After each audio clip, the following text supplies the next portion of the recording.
It's time for live high school basketball on the Central Iowa Sports Network. Young drives the lane, scoops it up short, down in, a kiss off the glass, good. High school basketball on CISN.TV is brought to you by Schottenkirk Chevrolet, West Side Auto Pros, Mid-American Energy. Now let's go courtside for high school basketball on CISN.TV.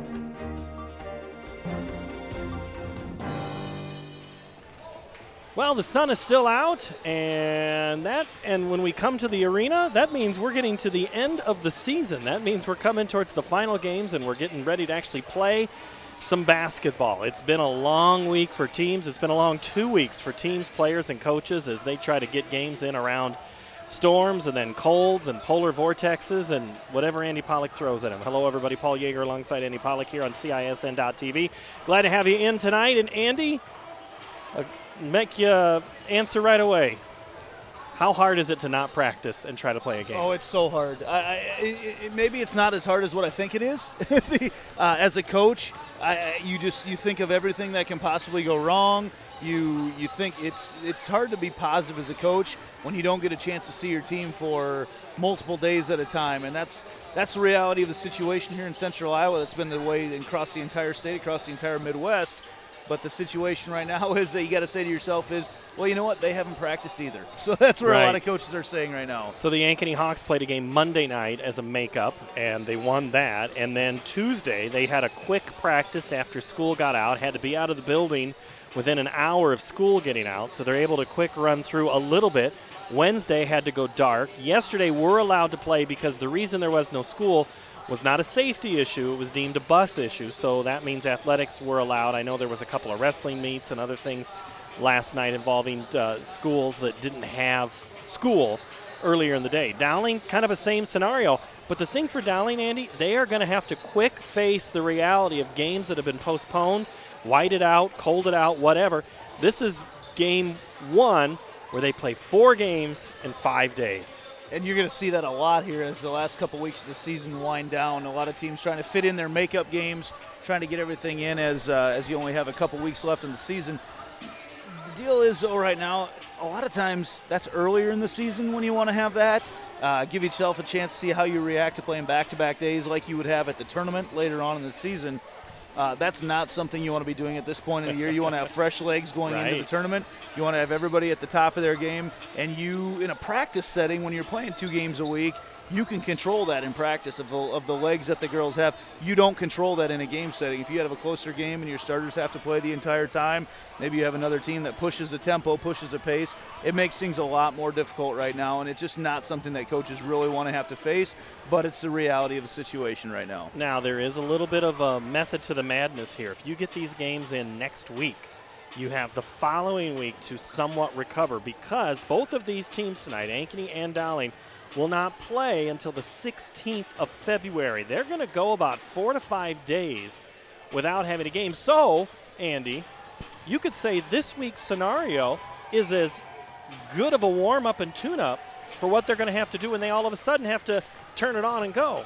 The other part of it is right now is that the games don't matter. I hate technically to say that. they don't after yesterday. The seedings are out right now, the way the girls' union has done things. Now the boys' game, there's a lot riding on this particular game tonight for a 2 seed there, and we'll talk about that later. But for the girls, the seedings don't matter. So, you want to have a lot of momentum heading into the postseason. You want everything to be there. But it's also very important that your girls are fresh. Ankeny especially has come off. They've had some injuries throughout the course of the year. You got to be real careful how you treat your girls as you come to this point. But, having a positive mind frame, a positive mindset as you come in anything, that's just as important as the physical aspect of having your legs with you as you go into playing these games. Dowling Catholic last played a week ago in a loss to Centennial, 57-47, a game they led by 7 at half. Now tomorrow they'll play number 1 Iowa City High. That's a game you'll see on CISN.TV. Then they go to Mason City on Monday and then home with North on Tuesday.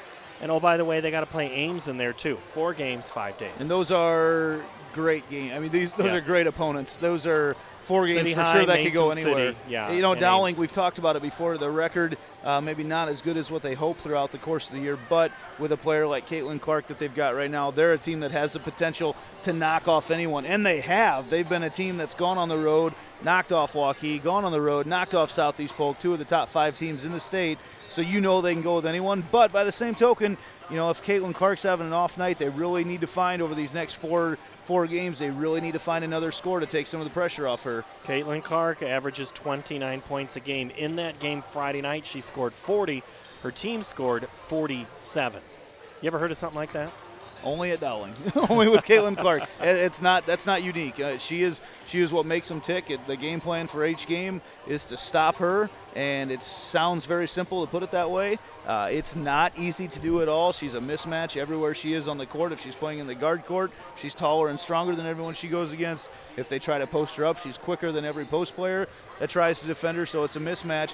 Here's the deal with Caitlin Clark. She's going to score her 30 points in a night. It's going to happen. Right. How many shots can you force her to take to get to that point? How many empty possessions will Dowling have and Caitlin Clark still get her points? We've seen early in the year, seen her get beat where she's had to take 30 shots to get her 30 points, and that's not what they want to do. If they can keep her in that 20 to 25 range and keep those empty possessions to a minimum, that's where Dowling has their most success. And that's one of the things Coach Drew McAnally would like to do tonight. He'd like to try to make his offensive possessions count, not only scoring-wise, use some clock, because why, Andy? Less opportunity for the opponent to score. Kind of sounds like a football team I know that has that same philosophy. Slow it up, let your defense win the game, and maybe make a play at the end to win it. So and with Ankeny, we've seen them time and time throughout the year have great game plans. You know, maybe from a talent perspective, they don't have quite the best talent to match up with everyone around here, but Coach McAnally has put together some great game plans and really kept them in some games. At some point, they need to get over the hump and win one of those games in the end when they've got a situation, an opportunity to do so. And you know what, better chance for them tonight than against Dowling. And they're another team, too. You know, you talk about wanting to limit the possessions. They're not, I wouldn't call them an up-tempo team, but they're not a team that's going to want to sit there and hang on to the ball. So you walk that fine line of what are you comfortable with? You know, you walk that fine line of, you know, you don't want to get completely out of your game plan because you still have the things that you do well, and that's what makes a great game plan is what you do well, and if it matches up with what the other team does not do well. Well, you're seeing the Ankeny Hawks there on the screen. Sarah McCullough. She is averaging 15 points a contest. She's 34% from shooting threes. That's a thing if you're Coach Meyer, you're trying to keep her from getting a good open look. Make Kayla Pitts, make Holly Trimble beat you. And McCullough is one of those players too. She's signed with UNI. She's a Division I athlete. She's another mismatch. Probably not quite the interior presence as like a Caitlin Clark would be when she steps up with her back to the basket. Caitlin Clark can make some moves there. McCullough's at her best when she can play from the perimeter and maybe get the ball to her on a cut. She's not one that's going to want to probably create a whole lot for herself as she penetrates. All righty, the Maroons are back out onto the court, and their record this season, Ankeny is 7-10. And Dowling is 10-6, and this is a game matching two teams evenly in free throws. They're the exact same from the field at 40%. 3-point, a little bit of an advantage to Ankeny on a percentage, but it's the offensive scoring where the huge discrepancy is in this game, Andy. The Maroons averaging 63 points a game to 51 for the Hawks. And for the Hawks, it's where those points going to come from. You have to continue to figure that out. Kind of been a struggle all year long. You knew what you had with Sarah McCullough, but it's where can you find the rest of that scoring. We've seen games, we've had Ankeny, 4 or 5 times throughout the year. We've seen other players step up for a quarter or a half at a time, but where do they find that consistency and get someone that can score throughout an entire game and really become that second threat that they really need to make a deep run in the tournament? All right, we'll take a break. The starting lineups and the tip-off coming your way shortly after 6:15. You're watching high school basketball on CISN.TV. Mid-American Energy and you, together partnering to change the energy landscape by pioneering money-saving, energy efficiency programs and building a new industry in Iowa, wind energy, all while keeping your rates low. So what's next? We'll keep delivering cost-effective energy efficiency programs while putting money back in your pocket. That's right. You decide how best to spend your savings. That's a partnership good for you, good for the environment, and good for Iowa. Another way we're obsessively, relentlessly at your service. Great price, great selection, great experience. That's what people expect today. What isn't expected is how hard we work after the sale to keep your business. Hard work, honesty, integrity, discipline, trust, character. These core values are why we grow every year and why we continue to acquire more dealerships. Experience the Schottenkirk way of doing business and come visit our dealership in Indianola. Great To price. everyone who believes in competition and good sportsmanship, who knows it's not about the trophies or the medals, but rather the lessons learned. For those who understand, it's not whether you win or lose, just that you give your best. So go ahead, lace them up, take the field, have fun, and play. For the experience, for the memories, for the love of the game. Shields. Every month or so, there's another story in the media about when and how often we need to get our mammograms. It's kind of confusing. When this happens, I like to consult with experts. So I called Iowa Radiology. They recommend women get an annual mammogram starting at age 40. They know that it's the best way to detect cancers early and save lives. And that's good enough for me. Visit iowaradiology.com or call to schedule your mammogram. Iowa Radiology, our focus is your good health. The Fletcher in Ankeny. Words cannot even begin to describe our Sunday brunch.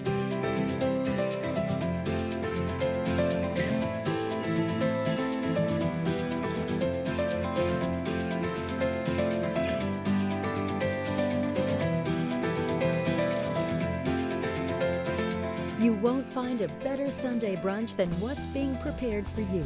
Try it this Sunday. The Fletcher, North Ankeny Boulevard in Ankeny. The Fletcher in... Hey everyone, this is Dan Holm with Ankeny Fanatic. Be sure to check out our website this fall for the best local high school sports coverage around. Whether you're a Hawk or a Jaguar, we'll be covering everything from cross country, man that dude is fast, to volleyball and everything in between. Well hey Kenna, welcome back. You don't want to miss any of the hard-hitting action. Come visit us at ankenyfanatic.com. Welcome back to Ankeny High School. We're in the middle of starting lineups. Ella McVeigh, the first one for Dowling. A 5'8" freshman, number 23, Emma Gibble. A 5'10" junior, number 31, Grace Gaber. And a 6-foot senior, number 35, J.C. Kofi.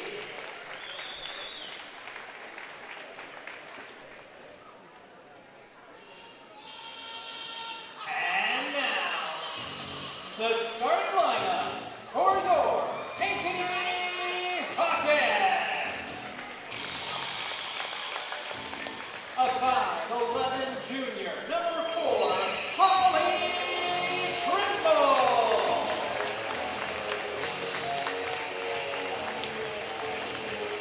A 5'8" junior, number 5, Kayla Pitts. A junior standing 5'4", number 20, Ashley Harrington. A 5'8" senior, number 22, Jalen Beaker.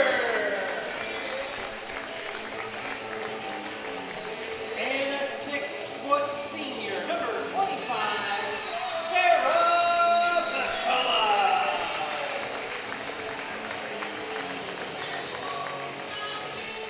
Our officials as assigned by the CIML, Dave Applegate, Chad Schomeyer, and Jeff Osborne.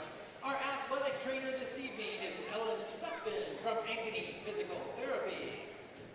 And now if everyone would please rise, remove your hats as we turn and face the flag. Tonight we are honored to have Prairie Trail Elementary singing our national anthem.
there are your starting lineups tonight as Ella McVeigh, Caitlin Clark, Emma Gipple, Grace Gaber, and J.C. Cothy for the Maroons, whereas Ankeny will counter with Holly Trimble, Kayla Pitts, Ashley Harrington, Jaylyn Keeker, and Sarah McCullough. Andy Pollock, Paul Yeager along with you. Andy, your keys to the game. Well, I'd say right now that both teams need to figure out who that second scorer is tonight, because they're going to have, like I said before, Caitlin Clark's going to score her points tonight. What is it going to take? How many shots is it going to take for her? And can they find that second scorer? Ankeny, if they want to control the tempo tonight, that's going to be the key for the Hawks. And if they can control the tempo, it gives them a chance. Keep this game in the 40s, maybe into the 50s, and they have a better chance of winning. All right. Thank you very much, Andy. We're ready to go. Our official tonight, Dave Applegate, Chad Schulmeyer, and Jeff Osborne. I knew we knew those guys. We've seen them a couple times. Once I heard the names, I'm like, oh, yeah, that's Jeff Osborne. That's who that is. Yeah. It's I can't decide if that means we've been doing too many games or not enough where we didn't know them off the first pitch. Well, here we go. We're ready to play tonight. This is a big ball game for both of these teams for momentum and also for the remainder of the season. The Hawks will get the opening possession. They'll go right away. Keeker, she gets rid of it to Harrington. 3-ball on the way, no good for Trimble. Rebound, Maroons. Good look to start off for the Hawks. Caitlin Clark with it, top of the key. Drives, loses the handle. 3 Hawks were there. Harrington pushes the temple up ahead. Driving and getting fouled at the basket. Well, there's one thing. Jalen Keeker's fouled. That's one thing we didn't see last Friday night, Andy, were the Hawks attacking the basket. Well, they were able to get one in transition. You get that steal, start to lead the other way. A nice job getting it ahead for the Hawks. Was a Harrington. That Harrington off the steal was able to throw it up ahead. She was the one looking to run. Keeker was in the right spot at the right time. The senior misses the first free throw and the second one. Rebound for the Maroons, Emma Gipple, who the foul was on, the freshman. The Hawks going to start off in maybe a zone look here. Yeah, it looks like a 2-3 with a little bit of an extension there on the wings. Clark in the corner. Taking a little bit to identify the defense here for the Maroons. They go give and go. Drop step, turn. Nice move to the paint by Cothy. Rebound, Hawkettes. In transition, the 15-foot J is good for Kayla Pitts. Yeah, that's a good look for the Hawks. Not able to get out on the shooter in transition. Good spacing between her and Harrington. And a wide-open jump shot. 6:47. Early on, it's like the other Maroons are trying to get into the game.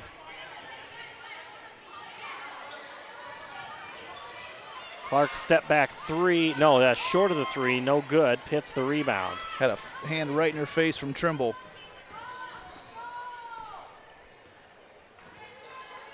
It's one of the rare times the Hawkettes have actually had the offense set up. Otherwise, it's been all transition so far.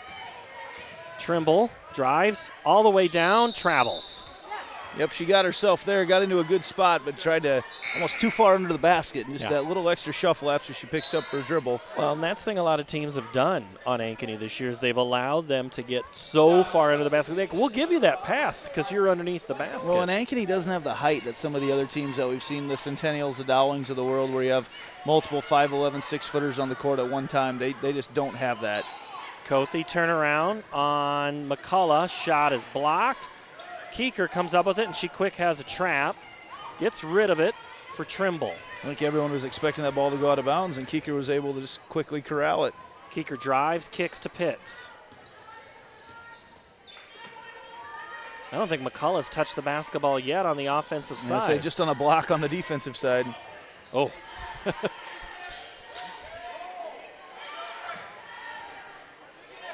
And the Hawks sticking to the game plan, working it, limiting possession so far. Pitts drives. Got Cothy covering McCullough right now. See McCullough try to pull her away from the basket a little bit more. A lot of spacing here for the Hawks on offense. Almost a 40-second possession so far for the Hawkettes. This is a play out of the Scott DeYoung playbook, Andy. McCullough drives, kicks.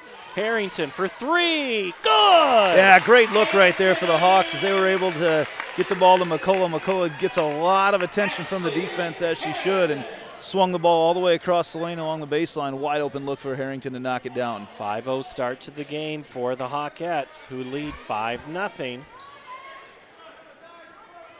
McVeigh calls out an offensive play. Interesting. They took Clark out of the early here. Maybe that's the attempt at finding that other scorer. If she's not on the court, someone else will have to pick it up. Well, that's one thing we'd heard that the coaching staff have been trying to figure out is how to get other players into the mix. McVeigh asks for it back in a hurry. You got to figure out a way to kind of penetrate this 2-3 zone. If they don't do that initially. McVeigh's three is no good, but I tell you what, wide open was Gaber, but they missed her. They were trying to identify her. The bench for Ankeny let everybody know right away where she was. McCullough gets set and shoots a three. McCullough really pulling everyone out away from the basket. That time that was with, I didn't even see who was in her face there. I believe it was Emma Gipple. Oh, nice pass inside. Tipped away, though, by McCullough. I thought that was a good entry. Harrington up to McCullough running the floor underneath. Hits the bottom side of the iron. McCullough took a little shuffle step and it just got her too far under the basket.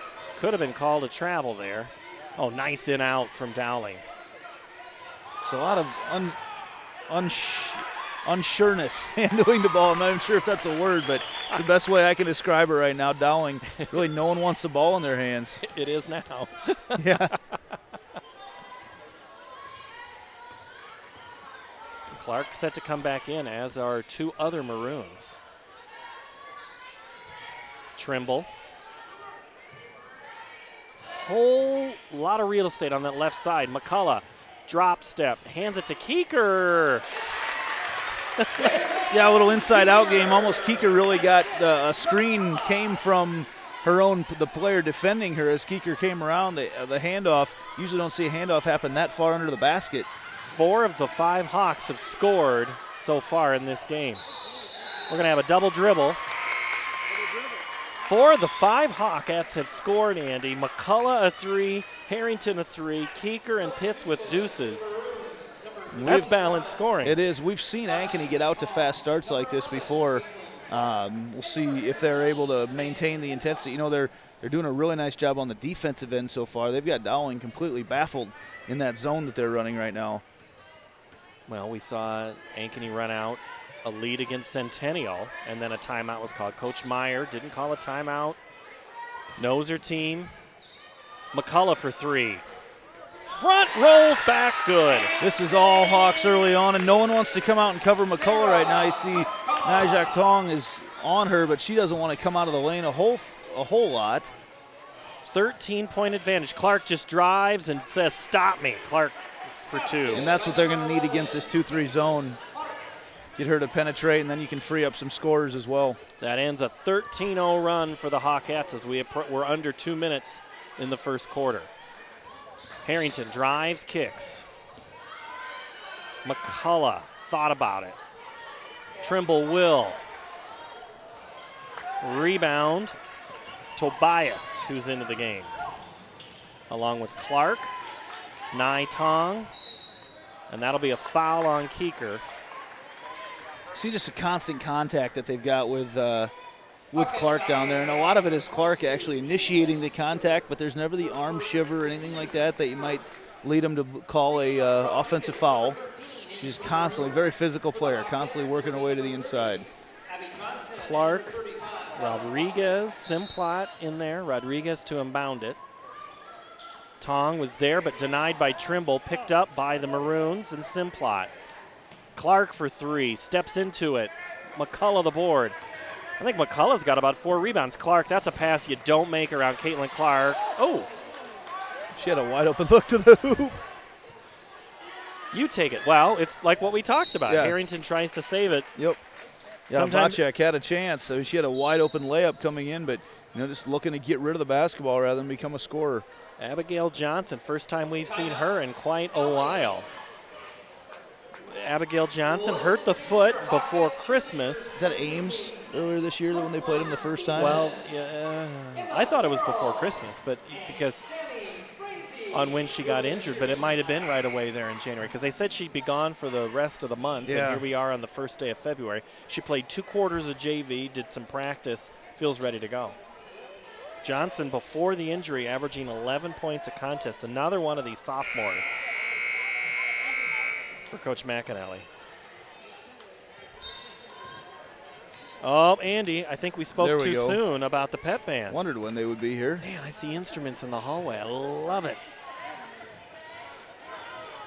You have to up our game and talk a little louder. These pep bands in the Central Iowa Metro League really fill up the gyms with sound. Clark forces the issue. Yeah, McCullough tips it to Harrington, who pushes it.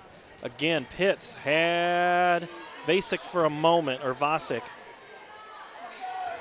She wanted to give it to her, but just a good job on defense down there. Pitts bottom side. Oh, they go right under, up and over. Isabella Vasic. The 5th different Hawkette to score. Yeah, they wanted balance tonight. They're getting balance. Clark cuts. Oh, caught her in stride, and they're just too strong. Tong, great rebound. Should have been and one. Tong puts it in. And that's where Dowling's at their best. And Tong, that's really what she does well, is offensive rebounding. Just finds herself around the basket a lot. Really good look for Clark. She doesn't catch the ball that close to the hoop a whole lot. McCullough for 3. Off the mark, right to Clark, but that was as time was expiring. 15-4. Ankeny out to a great start. Dowling will talk it over after this timeout on CISN. Hi, Ron here, head coach of Westside Auto Pros. When your car's on the injured reserve, you want to get it back in the game as soon as possible. I know that. That's why you need to bring it here to Westside Auto Pros. I have a team of experts that can fix almost every automotive injury. Whether it's a fractured joint, a brake, or if your car just got its bell rung, no problem. We can even do a complete physical on your car to make sure it's game ready for the entire season. So bring your car to Westside Auto Pros and we'll get it back in the starting lineup in no time. Hey, you guys are dogging it back here. Let's move it, move it, move it. Is this guy a contractor who does good work or a contractor who needs work? For a reliable recommendation, trust the Better Business Bureau, protecting consumers for over a century. When you go to bbb.org to check out a business, you'll learn if it's BBB accredited, see its grade on customer service, and read honest, useful reviews from local people. For online recommendations you can trust, start with trust at bbb.org/Iowa.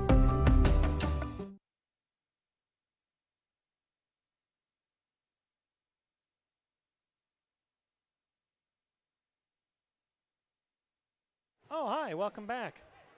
Hey, I'm got to make a quick correction here. When we talked about games not mattering, I need to clarify a little bit in what I said. Games don't matter in the sense of the pairings at this point, but they do matter for higher seeds and who hosts those regional finals, because a team could fall from, say, a 6, 7, or 8 seed, get overtaken by the team behind them, and make it a whole lot different. Clark's first 3 is good. So, yeah, there is something to play for. Like we said also, the ever-important momentum. You just want to have – you don't want to be coming off a loss or lose 3 or last 4 or whatever coming into the tournament. Got to take care of the basketball on Clark, who goes in, and she'll get one more as she's fouled by Vasic in the transition. This is where Caitlin Clark is so explosive and can take over a game. She's at the point of that defense, gets a turnover, goes in for the and one, so physical. But right before that, hits a three-pointer, and they've got to get out on her as a shooter. She is the one you have to get out on for Dowling. Clark hits it, makes it look easy. Now the lead is 5. She's got 8 here early on. Yeah, she's all of a sudden just kind of turned it on. 8 for her, 10 for Dowling, 15 for Ankeny. Dowling really extending their defense now. Oh, give and go to Pitts, looking for a trailer. Had 2 options there. Oh, looking for the give and go. And stolen away. Good hustle by Kothi for Dowling. Clark has it. Oh, nice shot, nice pass. Off the mark, though, for Simplot, and a foul.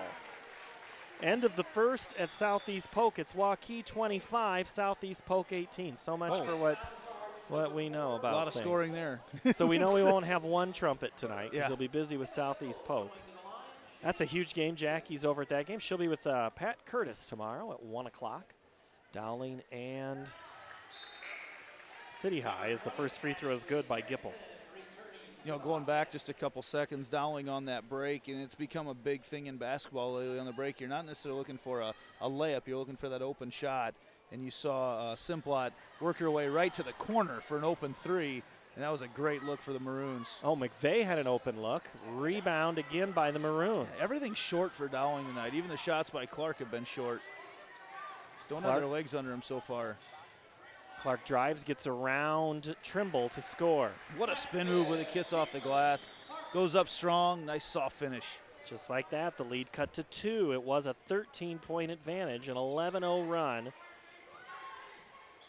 For Caitlin Clark. for Dowling. McCullough is, she thinks fouled. Ball goes loose. Clark, 2-on-2. One move and a point. Thought she might have got away with an extra step to get around the defender. And we're tied, just like that, Andy. And it's all Caitlin. She can take over a game so fast, and that is why she is one of the top basketball recruits in the entire country. Taking over a basketball game. Timeout for the Hawks, who've all of a sudden kind of lost a little bit of focus here. It's now 15-15. Our first game, or first tie of this game. They really got sloppy on the offensive end. They haven't got a shot off for quite some time. A lot of turnovers now. Just led to some run-out looks for the Maroons. We have Clark with 13 of the 15 so far. I have her with 12, and she's going to have a chance. We had a free throw, that's right. 6:01 to play. It's just like last Friday night that we talked about with Lipsy from Ames. He made it look easy, and Clark just the same way. And yeah, Ankeny early on in that first quarter, they were making her work for everything by setting up Dowling, getting him into a half-court set, and really making Dowling work against that 2-3 zone to get everything. It's been way too easy for Caitlin Clark here the last couple minutes. She now has 16 points, or her team has 16. She has 13. That's going to be an illegal screen on Johnson, I think. And that's a tough one on Johnson because it's probably more on Keeker. Keeker's got to stay tighter to that screen. You saw Dowling come through the screen. You don't want to leave any room for the defender to get through there, and that's what led to the foul being whistled on Johnson. That's a tough move when you're the one trying to set it. Tough call. McVeigh. Clark will just take a three. Shots off the mark. She thought she got hit in the face. She got hit somewhere. That's 3 air balls then technically for Dowling tonight from 3. Ball will stay with the Hawks. Still talking to the official about it down there. And she'll work them. Yeah. There was definitely contact. The home crowd's been taken out of it here on a great run by Dowling. Pitts, crossway. Ankeny has one of the more fun atmospheres we've seen this year. Johnson shots off the mark, and Clark gets the board. Get the band going. Oh, nice pass up ahead, Kothe. Just a little too much mustard. Clark, fake right, go left, score. You know, Clark right there, that pass that she had, I got a chance to watch her earlier this year in the game against Hoover, and she was close to double-digit assists that night with really some Magic Johnson-type passes. She really does, as a scorer, also sees the court very well and frees up her teammates. Now the Hawks kind of look a little confused on how much they want to attack. And they've been trying to go up and over. It worked once, and now they've tried it 3 times unsuccessfully. Clark gets past everybody and gets it in. Well, here's the deal. She just a little look away, kind of separates the defense just for a split second, and there's no one there to stop her. It's super easy for her to get into the lane. It was 15-2 at one point. It's now miss by McVeigh, rebound, and Ankeny's going to lose that. They had 3 players right there, can't corral. Clark from way out, NBA range 3. Oh my, she has absolutely, Andy, taken over this game. I'm going to eyeball that one at about 25 feet that she hit that from. Incredible. 23-15, a 21-0 run for Dowling Catholic. Ankeny just completely out of sorts on the offensive end. Again, just not getting even any shots off. McCullough's three. Long. Rebound. Back to the Hawkettes. Cutting is McCullough. Drives. Puts it up, and she'll get two. You know, one thing they're not doing, Andy, is they haven't been attacking. They've been trying to go over a defense as opposed to drive it in. Well, earlier, too, on the defensive end, though, they were able to create some turnovers, get some run-out looks, and just get into transition, hit some buckets that way, and they just have not been able to do that here recently. McCullough hits the first, and that ends the run. You really cannot let your woes on the offensive end affect what's going on the defensive end right now, and it really is just – it's really starting to snowball for Ankeny right now. 21-point run.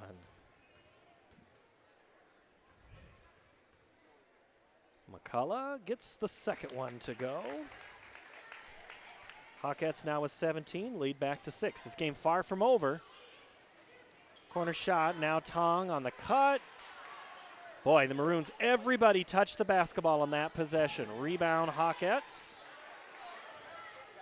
Good ball movement. That's a shot they'll take. And Clark does it on the defensive side. She got her hands in the passing lanes. She also is great at the defense and disrupting things. Trying to do a little too much there with Tong. Keeker they had Harrington all alone for a moment. They got it to her eventually, but just nowhere else for her to go with it. McCullough's three is off the mark. And she's not getting the clean look either because they've adjusted on defense. 3:08 to play, 23-17.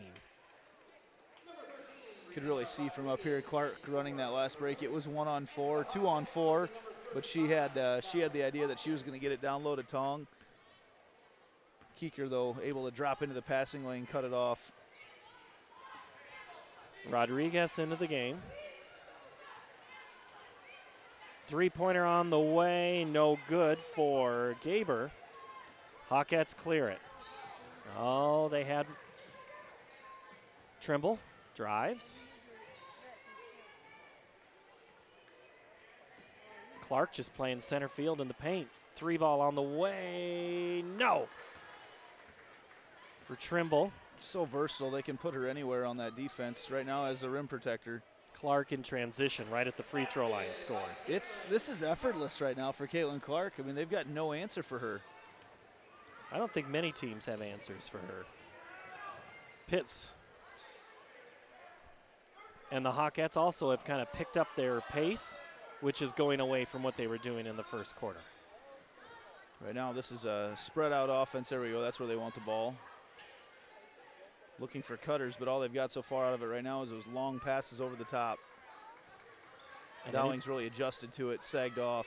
And anytime you're relying on long passes, you're in trouble. McCullough kicks. Pitts.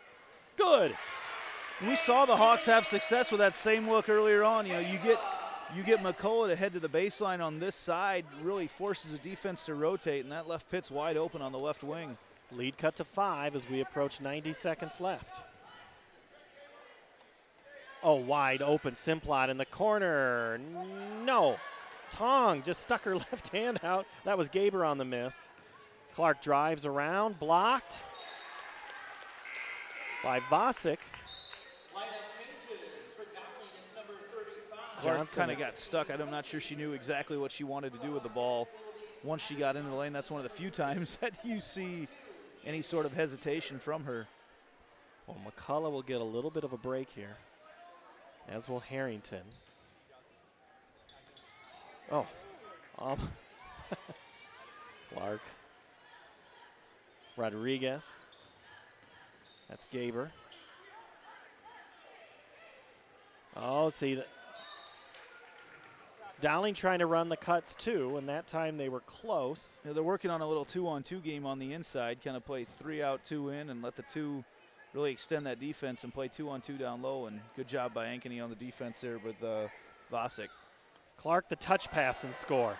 Are you serious? 24, Andy. I'm not sure what I just saw. I mean, that was on the run, in the air, yeah. Shot it up, not even off the glass. No, right. That's incredible. Oh, and Clark, almost another steal. That time, Gaber did tip it.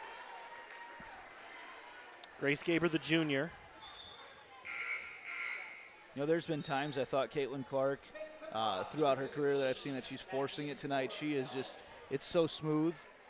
She is taking what's there, and you've really seen her take that creating for her teammates part to the next level as well, and she's been much better about that this year. Boy, and all of a sudden Clark comes out of nowhere to push McCullough all the way to half court. And great defense to deny by Simplot. Yeah, Dowling much more active on the defensive end. 30 seconds. Play number 8. Check your play wrist. Don't have that many fingers on my hand to signal it. Now, how is that not? I say that's got to be a 5 count, right? You waited, just started it a little bit late. 10 seconds. Gaber gets around and misses the layup. Tip around 2 seconds. McCullough, she won't get a chance, and Rodriguez shot will not count, but she stole it right before. Wow, that would have been something to see.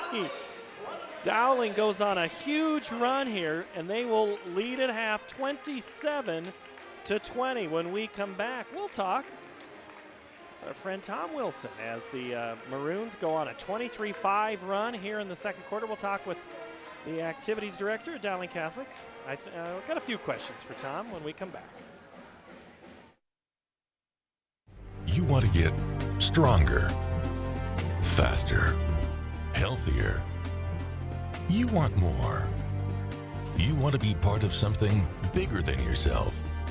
A place for people of all ages, all walks of life, that provides opportunities for all to succeed. We do that. We're the why.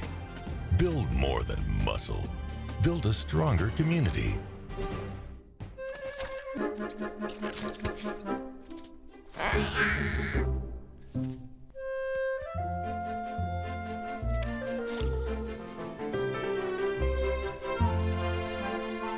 Introducing the new Carhartt shop at G&L Clothing. All the Carhartt you've dreamed of under one roof.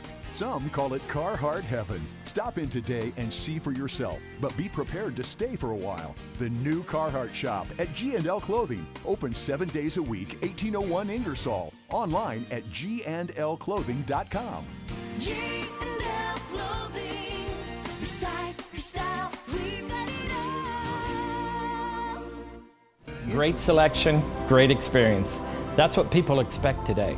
What isn't expected is how hard we work after the sale to keep your business. Hard work, honesty, integrity, discipline, trust, character. These core values are why we grow every year and why we continue to acquire more dealerships. Experience the Schottenkirk way of doing business and come visit our dealership in Indianola.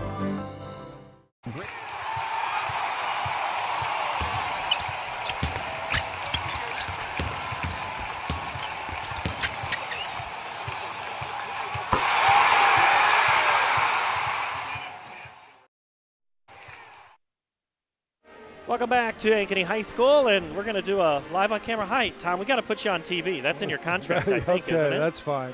Tom Wilson, activities director at Dowling Catholic, head football coach as well. So, I assume you're on unlimited minutes with your cell phone and texting plan. Yes, I am. You have. If you haven't, you absolutely have probably burned through them in the last 2 weeks. It's been something else, and number one, we just have to get to school, and the other thing is, in those days, especially like on Wednesday, there's no practices, anything like that. So it's been tough, especially with the wrestlers cutting weight and whatnot. So, but everybody's really in the same boat because everybody's been out of school. So your girls team, the boys team, a little different. The girls have 4 games in 5 days. This Right. game was City High, scheduled before the year, but then you got to make up a game Monday, Right. and then find another place to. Where's the balance? What's the discussion like with Coach about your coaches trying to figure out game versus having me ready for the postseason? Well, it is a balance, and really the discussion came when it came to Mason City because obviously we're taking the trip up there, and Right. and a lot of times people will say, well, let's just take the varsity there and we'll play early. Well, our lower levels need games too, and we have the benefit around here that we could probably find other games, but that doesn't mean Mason City can. So, to me, that's why we're in a conference and a league, and we have to help each other out. So there becomes a balance, and really we just have a discussion with our coaches about what they think is best for them. But at the end of the day, we're in a conference, and then we try to get those ball games in if we can. And a good conference at that. I mean, this has been a league, that Mason City team, one of the top teams in Class 4A, City High #1 in 5A going into tonight. I mean, going into tomorrow. They lost last night against Iowa City West. No shortage of good games this year.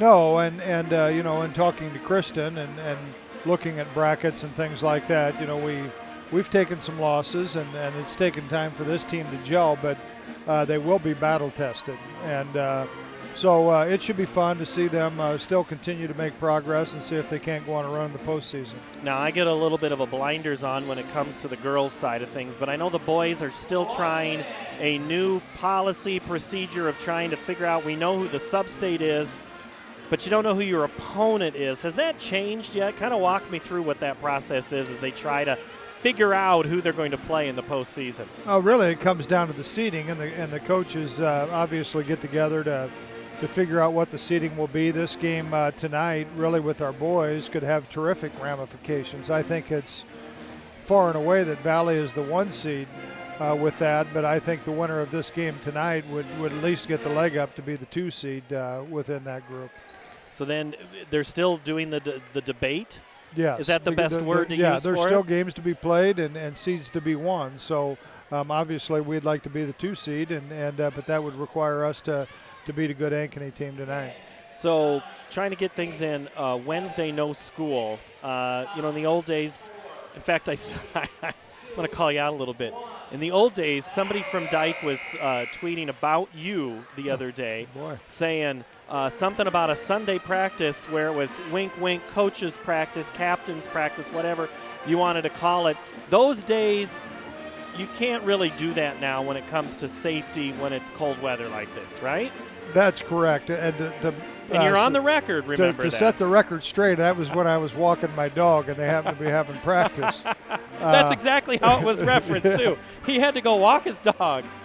There may be some truth to that, but times have changed. And, the building was closed for us on Wednesday. There was nothing. And then we didn't have anything before school. We didn't have school till 10:30 on Thursday, and we didn't allow anything before that time. But then since then, it's been business as usual. So then where did that debate come from, and why is it that, used to be, when you're up at Dyke, the roads, it's a smaller town.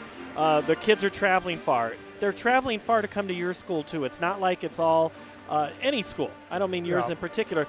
It's still about safety. Now, it is. And at that time, it wasn't. That was a Sunday coaches practice during the playoffs. It wasn't weather related. Right. But I mean, go to your football or your basketball teams at Dyke at that time and think about it. It's really it's all about the roads, and we'll have kids. We have students that travel from Perry, or they'll be in Granger going down 141, or we've got students from Van Meter, and so our kids come from quite a ways, and we're a little bit different than maybe some of the city schools, to where they're right there within the metro area. Our kids have to come further, and so obviously we have to take that into consideration as Mr. Mainring's trying to figure out what we do with school.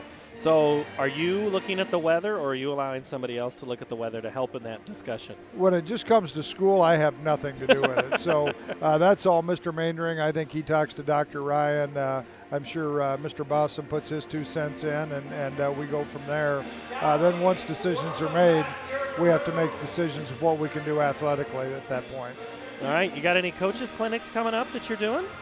Oh, we do. It seems like quite a bit. We've got our staff is talking at the state clinic. I talk in Quincy, Illinois, and Omaha, and Minneapolis. So we'll be fairly busy. Coach Pollock's got his offensive line clinic that'll be here in Ankeny. That's an invite only, but he gets the offensive linemen and that cult together to just talk about offensive line play. Keyword, cult. Yeah, that totally is.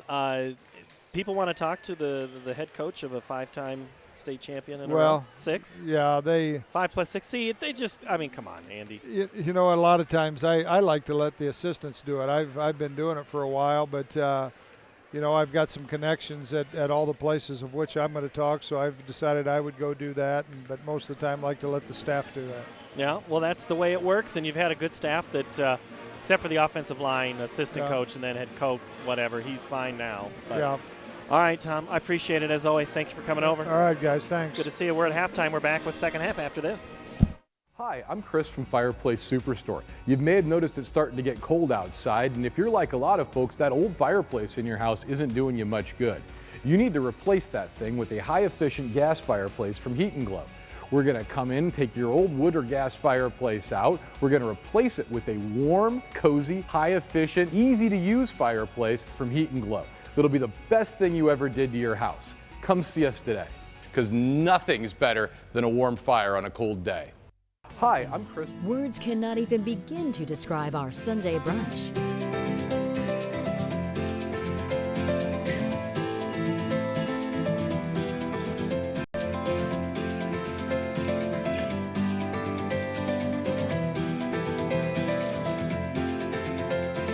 You won't find a better Sunday brunch than what's being prepared for you. Try it this Sunday. The Fletcher, North Ankeny Boulevard in Ankeny.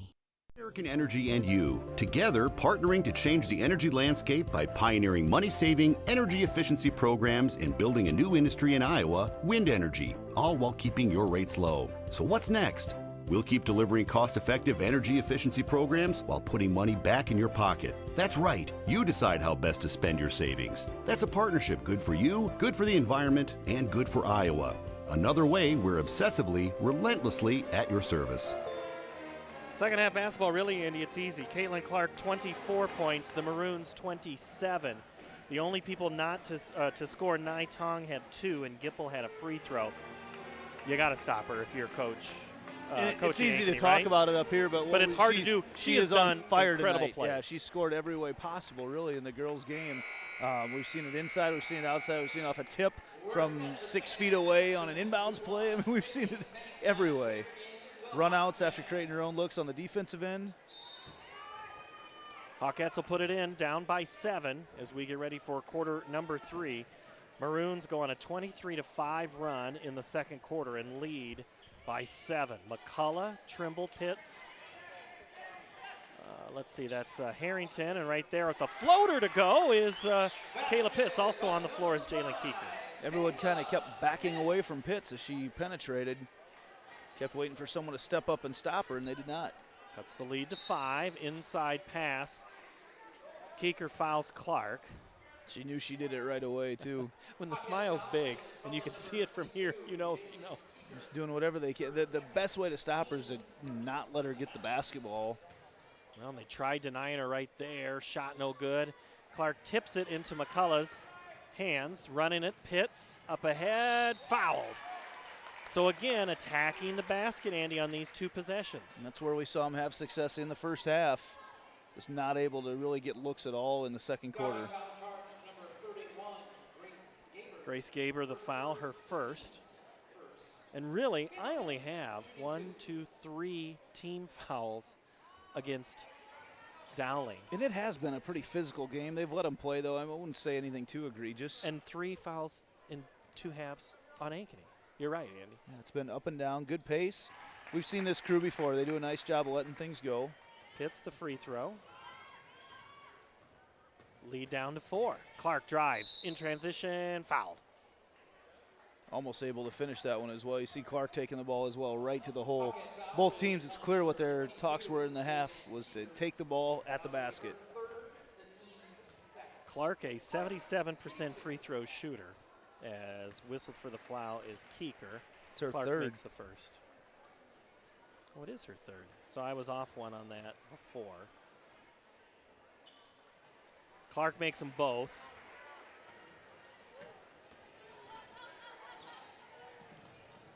A little bit of half-court pressure there. McVeigh. It looked like they might be coming with a trap, but then they quickly backed off. Nice move by Keeker to get to the hole. Loses it. Clark got a hand on it. Quick Imagine hands. that. And then Pitts tries to pick her pocket. Clark just looks to play at like a whole nother level that time. So she is trying. This is a different style to her game, Andy. This is. Yeah, she's not settling for the long jump No, shots. that's what she was doing in the second quarter and not missing. Here she is attacking. That's the 4th foul charged to Keeker. Well, the issue was that she's over there. She's got her back to the basket. She's got 4 of her teammates, but they're all in one clump under the basket. They've got, there's a great look off the inbounds. What a cut. Grace Gaber for 2. The issue is that she's got her back to the basket or looking to get rid of it. Everyone standing in the same spot makes it real easy to defend. That spacing has to get fixed. 4-0 run back by Dowling. That's what kind of got the Maroons in a big lead as they just kept scoring. Pitts for 3. No. It's a good look. Rebound by Kofi. Gaber. Oh, Clark wide open. Oh, pretty sounding shot there. When she passed the ball to the corner, everyone forgot about where she was. Quickly, Gaber throwing it back to her, and just a wide open look for Caitlin Clark. 11-point lead for the Maroons. During the year-end holiday tag event at Schottenkirk Ford, Indianola, all vehicles are tagged with one low price. New bonus tagged 18 Ford F-150s up to $14,000 off MSRP. Your choice. Up to $8,500 off MSRP. New 18 Ford Explorer and new 18 Ford Edge. Year-end tag event in Indianola, including thousands under retail value on Schottenkirk certified pre-owned vehicles. Hurry in for best selection. Schottenkirk Ford, Indianola. SchottenkirkFord.com. Hawkettes take a quick timeout.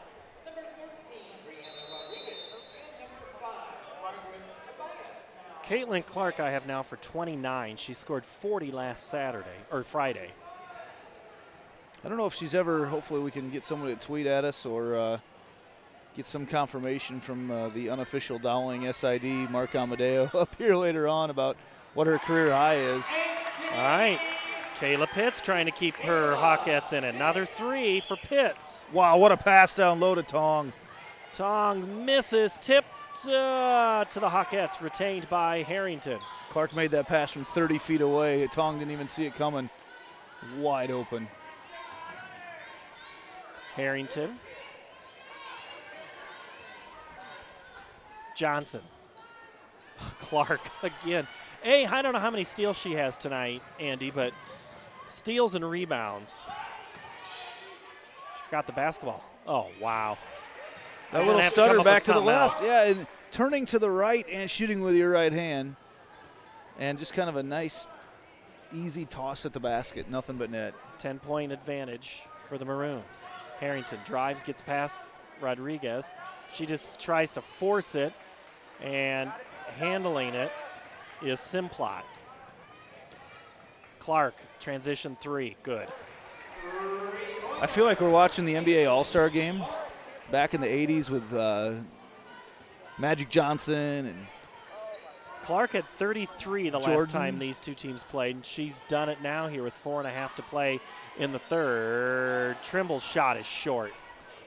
Or that was Pitts, and she's kind of thought she got fouled. Clark in transition behind the back to Tong. Turnaround, no good. Rebound, McCullough, and she gets popped in the eye. Tong again didn't quite see it coming, but that's another great pass by Caitlin Clark. Clark is whistled for the foul. Some teams have taken the ball at her to try to get her in foul trouble, Andy.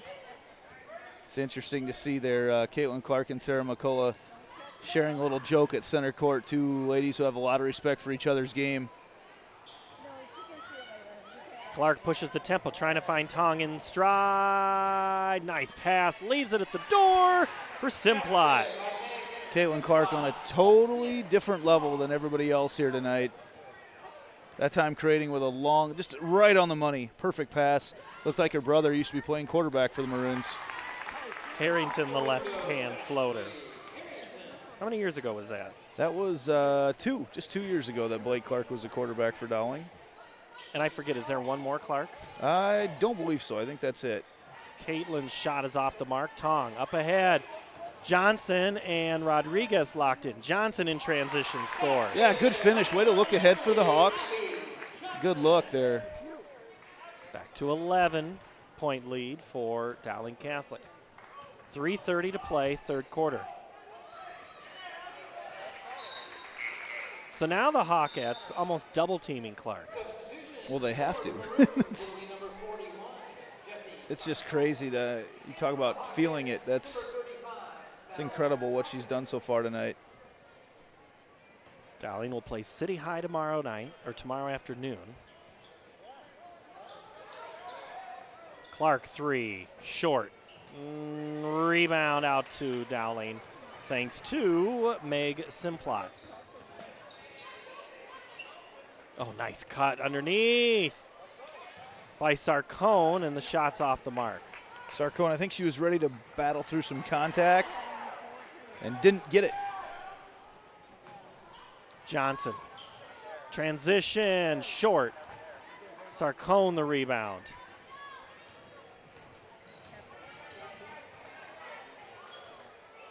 Clark even farther out, off the mark.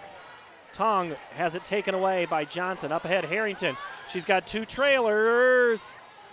Leaves it for Johnson in a weird transition bucket. Yeah, it's got a little sloppy here right now. Really no one getting back for Dowling, and the Hawks beating everybody down the court. They really had a 3-on-1 as well with Johnson. Vasic was trailing a little bit behind as well. You can't say that Clark only plays offense. No, she's so disruptive. 3 is no good. Pitts the rebound. Almost a pocket picked again. Johnson leaves it. Harrington sets her feet. No.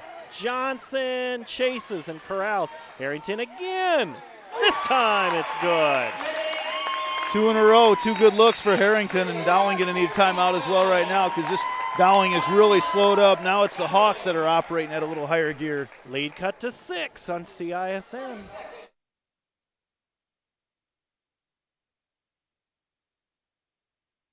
The new Carhartt shop at G&L Clothing. All the Carhartt you've dreamed of under one roof. Some call it Carhartt Heaven. Stop in today and see for yourself, but be prepared to stay for a while. The new Carhartt shop at G&L Clothing. Open 7 days a week, 1801 Ingersoll. Online at gnlclothing.com. G&L Clothing. Your size, your style, we've got it all. Right now it's 41-35. Dowling leads over in Pleasant Hill. It's Waukee 38, Southeast Polk 28.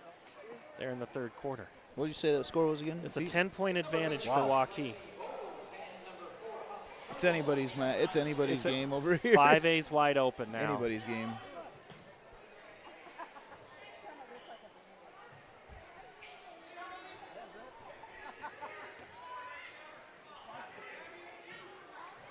Sarcone drives, cuts right through, blocked by Vasic. Pitts somehow gets it to Johnson, leaves it for McCullough, gets Clark in the air, 15-footer good. Yeah, that's a great look for Sarah McCullough. Clark just trying to create on the defensive end, gets up in the air too high. Nice stutter and sweet-looking jump shot for McCullough. Lead back to 4. Clark's been quiet the last 3 minutes. She's actually missed a couple of shots.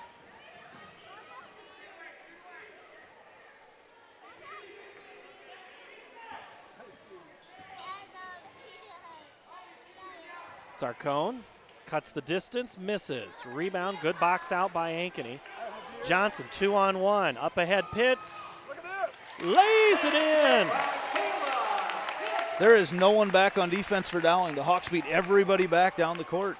Lead cut to 2 with 40 seconds to play. Whole new group set to come in for the Maroons.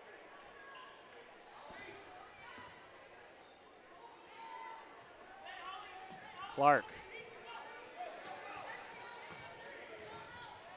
Off the 1 and double. Now how? Rebound. Lexi Bull's shot's no good. 18 seconds up ahead. Hawks 2-on-0. Pitts leaves it for Johnson. Misses. Gets a putback and scores. 7 seconds. We're tied. Clark for 3. Not any longer as time expires. Wow. 41-44. Caitlin Clark does it again. She's got 37 the fourth quarter when we come back. Here's to everyone who believes in competition and good sportsmanship, who knows it's not about the trophies or the medals, but rather the lessons learned. For those who understand, it's not whether you win or lose, just that you give your best. So go ahead, lace them up, take the field, have fun, and play. For the experience, for the memories, for the love of the game. Shields.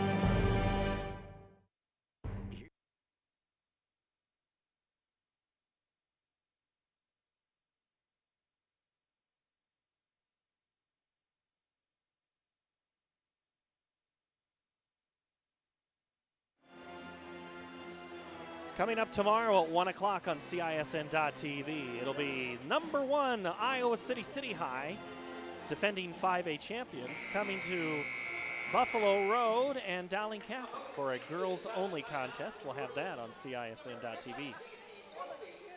We're going to see maybe a tired team.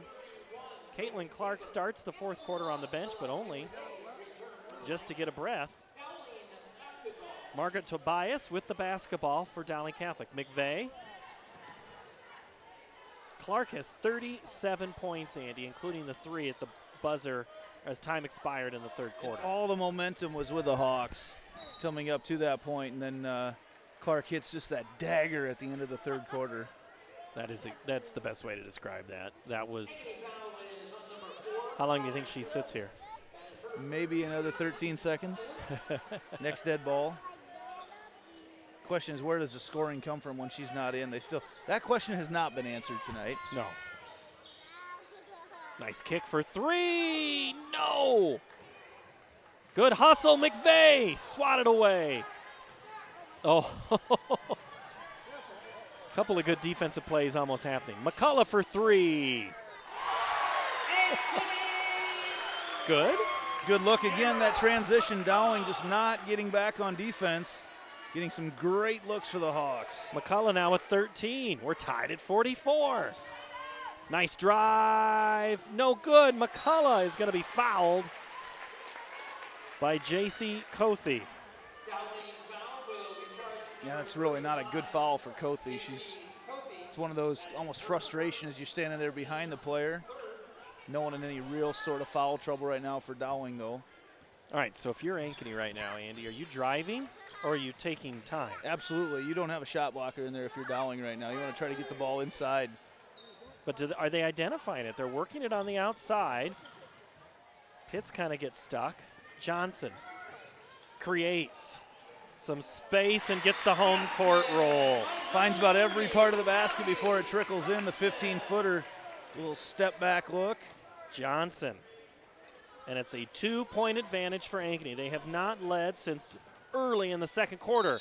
Driving and forcing it is Gaber, and she'll be rewarded with 2 free throws. Great drive to the hoop. Dowling went on a 21-0 run in the second quarter. Ankeny went on a 15-0 run in the third, Andy. Ankeny's got the fresh legs right now. They've turned this into a track meet as the game has worn on. They've really been able to get some looks on the transition game. Gaber, the free throw is good. And Clark is back in. Took about a minute longer than I expected. Well, 4 games in 5 days, but you haven't played in a week.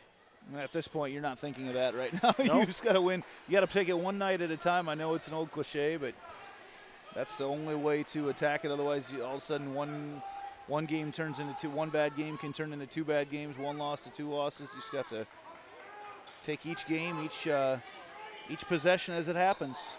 High up, got to get rid of it. Pitts to Trimble. Trimble can't get it to go. Coach McAnally pleading his case. Clark in transition 3. Short. Rebound by Dowling. Out to McVeigh. Oof. 3 seconds in the lane. Haven't seen that call in a long time. I'm not sure if that's a makeup call, Andy. Yeah, I'm not sure because I thought McVeigh traveled. I did too, and that's why I'm wondering if he just missed that call. Because by the time he whistled, there was really no one even close to the lane. An official will tell you there is no such thing as a makeup call. It might just be a quicker 3 seconds than normal.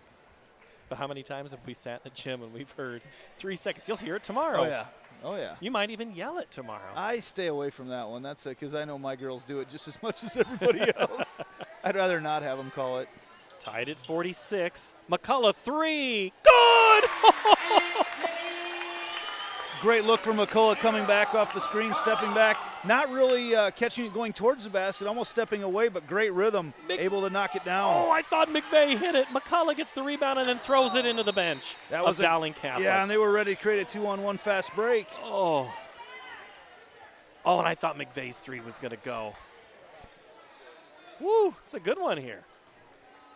It's about time that you and I get a good one. We've not had a whole lot of really good games this year. Are you saying people don't like our stories? We've had to come up with a few.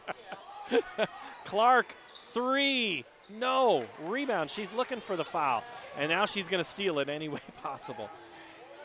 Trimble's got to be careful. Oh, good deny defense by McVeigh. Oh, Trimble is going to be fouled. Gipple just kind of tripped almost behind her and ran right up her back.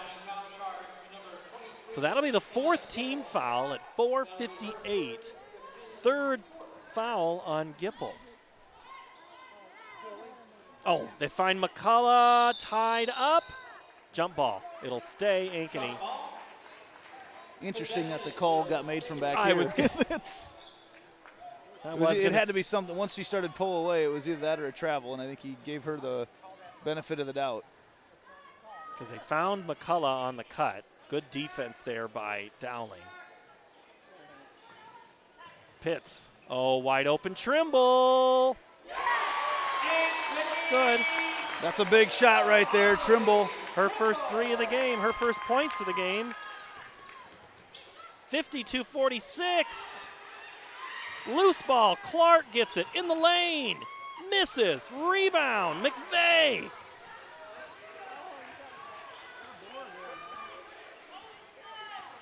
And now Dowling will run it. A set offensive play, and denying the pass initially is Keeker, who is playing with 4 fouls. Clark will inbound. Clark's been quiet here in the 4th quarter. Which Boy, means she was she's feeling due. it earlier. Yeah, she can win a game on her own in the last minute. Clark.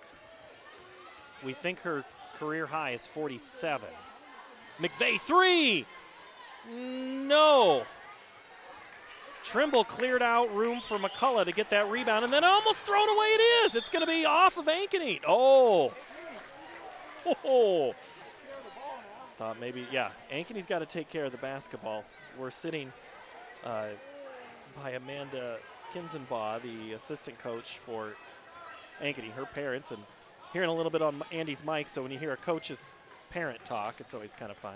This is a big possession right now for Ankeny. If they can get another bucket, they're going to make things really difficult on Dowling here in the last 3 minutes. And that's going to be a hold as McCullough was trying to get to the basket. Kofi's going to be whistled for the foul. As cold, I was going to say, as cold as Clark's become, and no one else able to hit a bucket right now for Dowling. Waukee leads Southeast Polk 50-31. That is not the score I expected tonight, Andy. I don't think anybody saw that coming. When's the last time Southeast Polk was held to that little of scoring? Pitts is, great by Caitlin Clark. Got her hands in it again. Loose ball. Are we going to have a foul? No, he said they got tied up before the ball got out of there. Harrington and let's see who's over there. Harrington and Kothi. Might have been. Timeout. Dowling Catholic, 6-point advantage for the Hawks.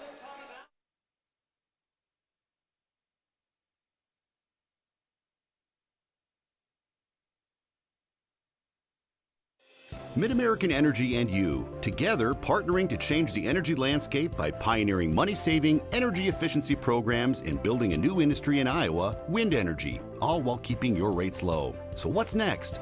We'll keep delivering cost-effective energy efficiency programs while putting money back in your pocket. That's right. You decide how best to spend your savings. That's a partnership good for you, good for the environment, and good for Iowa. Another way we're obsessively, relentlessly at your service. Moms typically get to make a majority of the healthcare decisions for their family. That can be a lot of pressure, but not for me, because I know the choice is ours. For medical tests like MRIs, X-rays, CAT scans, and of course mammograms, ask your doctor to refer you to Iowa Radiology. They work around our hectic schedules, they're the best at what they do, and they're so great with my family. They truly care, and it shows. Visit iowaradiology.com or call to schedule an appointment. Iowa Radiology, our focus is your good health. More Caitlin Clark or less Caitlin Clark? What do you think you do? Oh, you got to get her the ball. Yep. There's no one else you trust in a situation where you need a bucket than her. And if it was somebody else, you would surprise every single person in this gym. They had a double screen set for her. Ankeny had the play defended. Clark for three with the hand in her face, scores. Oh, wow. It's almost anticlimactic the way she does it, because everybody knows it's coming and she still makes it happen. Clark now with 40, ties her last Friday night performance. Dowling really going to extend their defense here.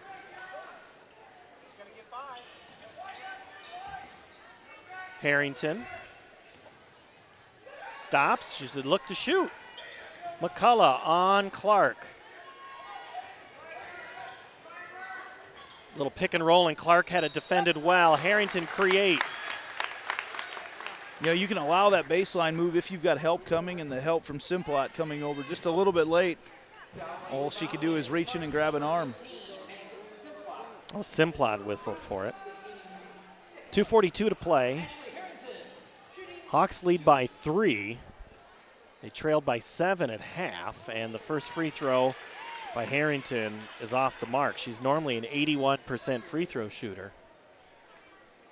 I tried not to give her the jinx before the shot, so instead I'll do it for the second one. So she's going to miss this one too. Oh, okay. Harrington now with 10.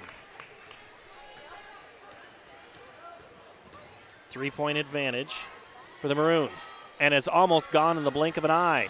Good hustle by Dowling on the defense. McVeigh. Clark comes to the rescue.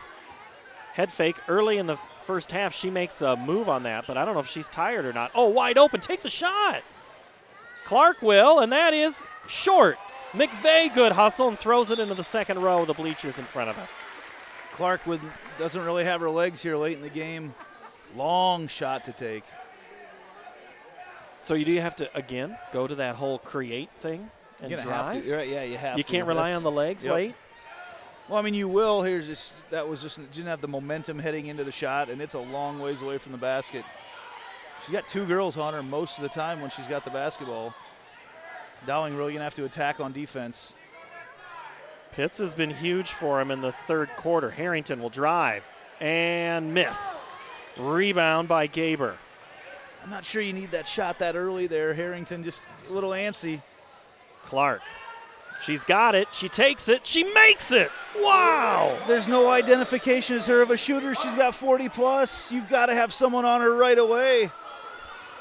Tied at 50 or 1 or a 1-point advantage. Underneath and foul. Clark will be whistled for it as McCullough does what she has to do.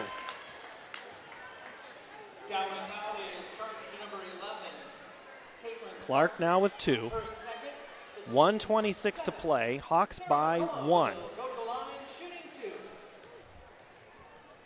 So you're saying on that previous possession, Andy, that Ankeny should have maybe held it even more than what they did? I just didn't think that's a shot. I mean, you've got a 4-point lead. I don't think you need to be having Harrington on the drive. I'm not sure that's the look, especially when she drew the attention of 3 Dowling defenders. Just really quick in the possession when you're under 2 minutes. McCullough makes the first and the second. Timeout, Hawkettes. Hawkettes take a timeout. We got a minute 26 and a good one. Tell your friends we're back after this. For the ultimate one-of-a-kind game day experience, make a stop at The Other Place. The game is on and drinks are cold with game day specials for every fan. Serving Iowa's best pizza since 1970, it's the place for the whole family. With a mouth-watering menu and state-of-the-art audio-video system, make the OP one of the most exciting destinations for sporting events viewing. The Other Place, American Sports Grill and Pizzeria. Join in on this Iowa tradition, serving the Midwest since 1970.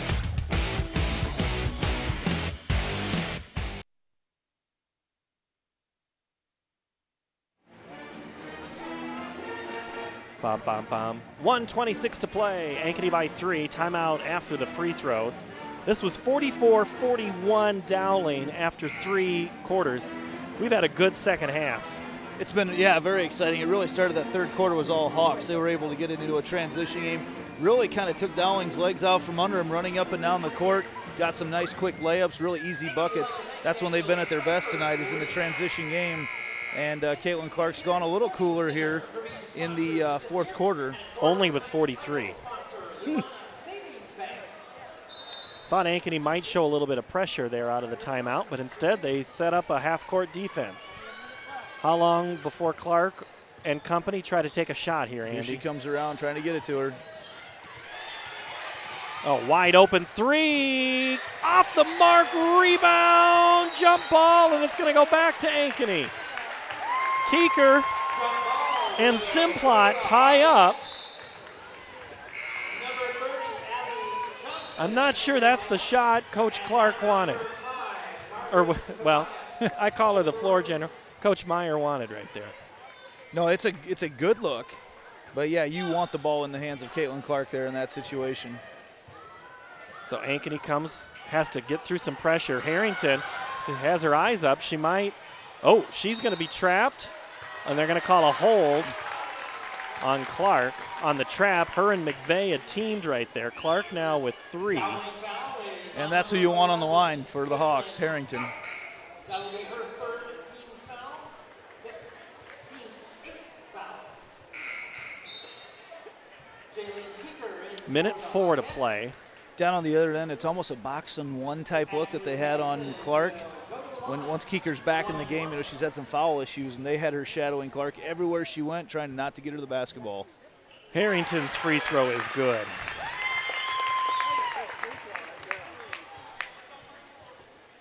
(56-52), 4-point lead for the Hawkettes. Minute 4 to play. Second one is good. What a swing of events here. Maroons. Clark creates, and she'll get a. That's one thing she didn't do for a long time. She came out of the gates, Andy, just attacking in that third quarter, trying to get some fouls, and now we'll finally see the 6th team foul, and that is going to be number 5 for Keeker. She'll foul out with 58 seconds left. And that's key, though, because Clark has got some of her best looks with Keeker on the bench. So now that she's out, key situation here at the end, if she can hit these free throws. Clark, the first, good. Wouldn't expect anything else from her. I mean, and that's the thing.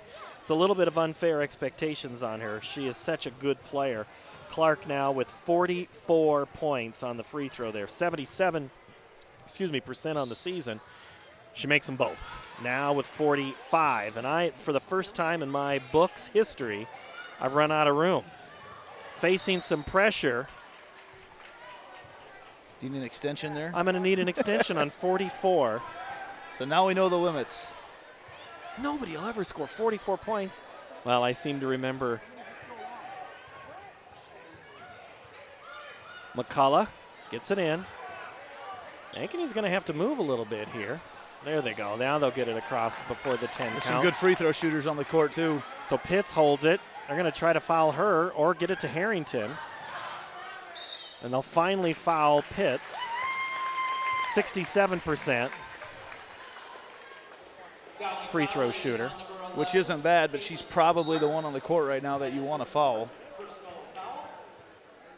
Yeah, you're looking at Johnson 63%, Harrington 81, Pitt 67, Trimble 56. So the only one is Trimble that you might want to think about trying to foul.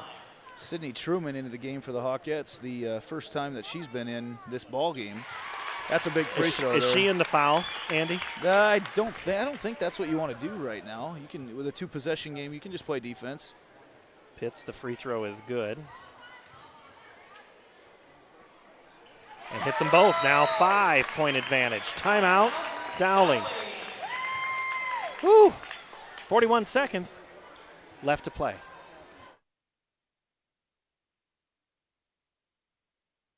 Price, great selection, great experience. That's what people expect today. What isn't expected is how hard we work after the sale to keep your business. Hard work, honesty, integrity, discipline, trust, character. These core values are why we grow every year and why we continue to acquire more dealerships. Experience the Schottenkirk way of doing business and come visit our dealership in Indianola. You want to get stronger, faster, healthier. You want more. You want to be part of something bigger than yourself. A place for people of all ages, all walks of life, that provides opportunities for all to succeed. We do that. We're the why. Build more than muscle. Build a stronger community. Ankeny by 5 with 41 seconds to play here. Clark quickly down court, drives and scores.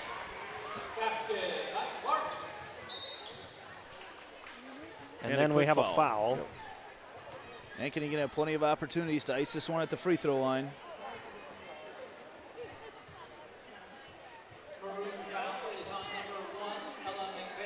McVeigh whistled for the foul. McVeigh, you know, listed as a sophomore, but man, she plays like a much more veteran player. Great athlete. Yep.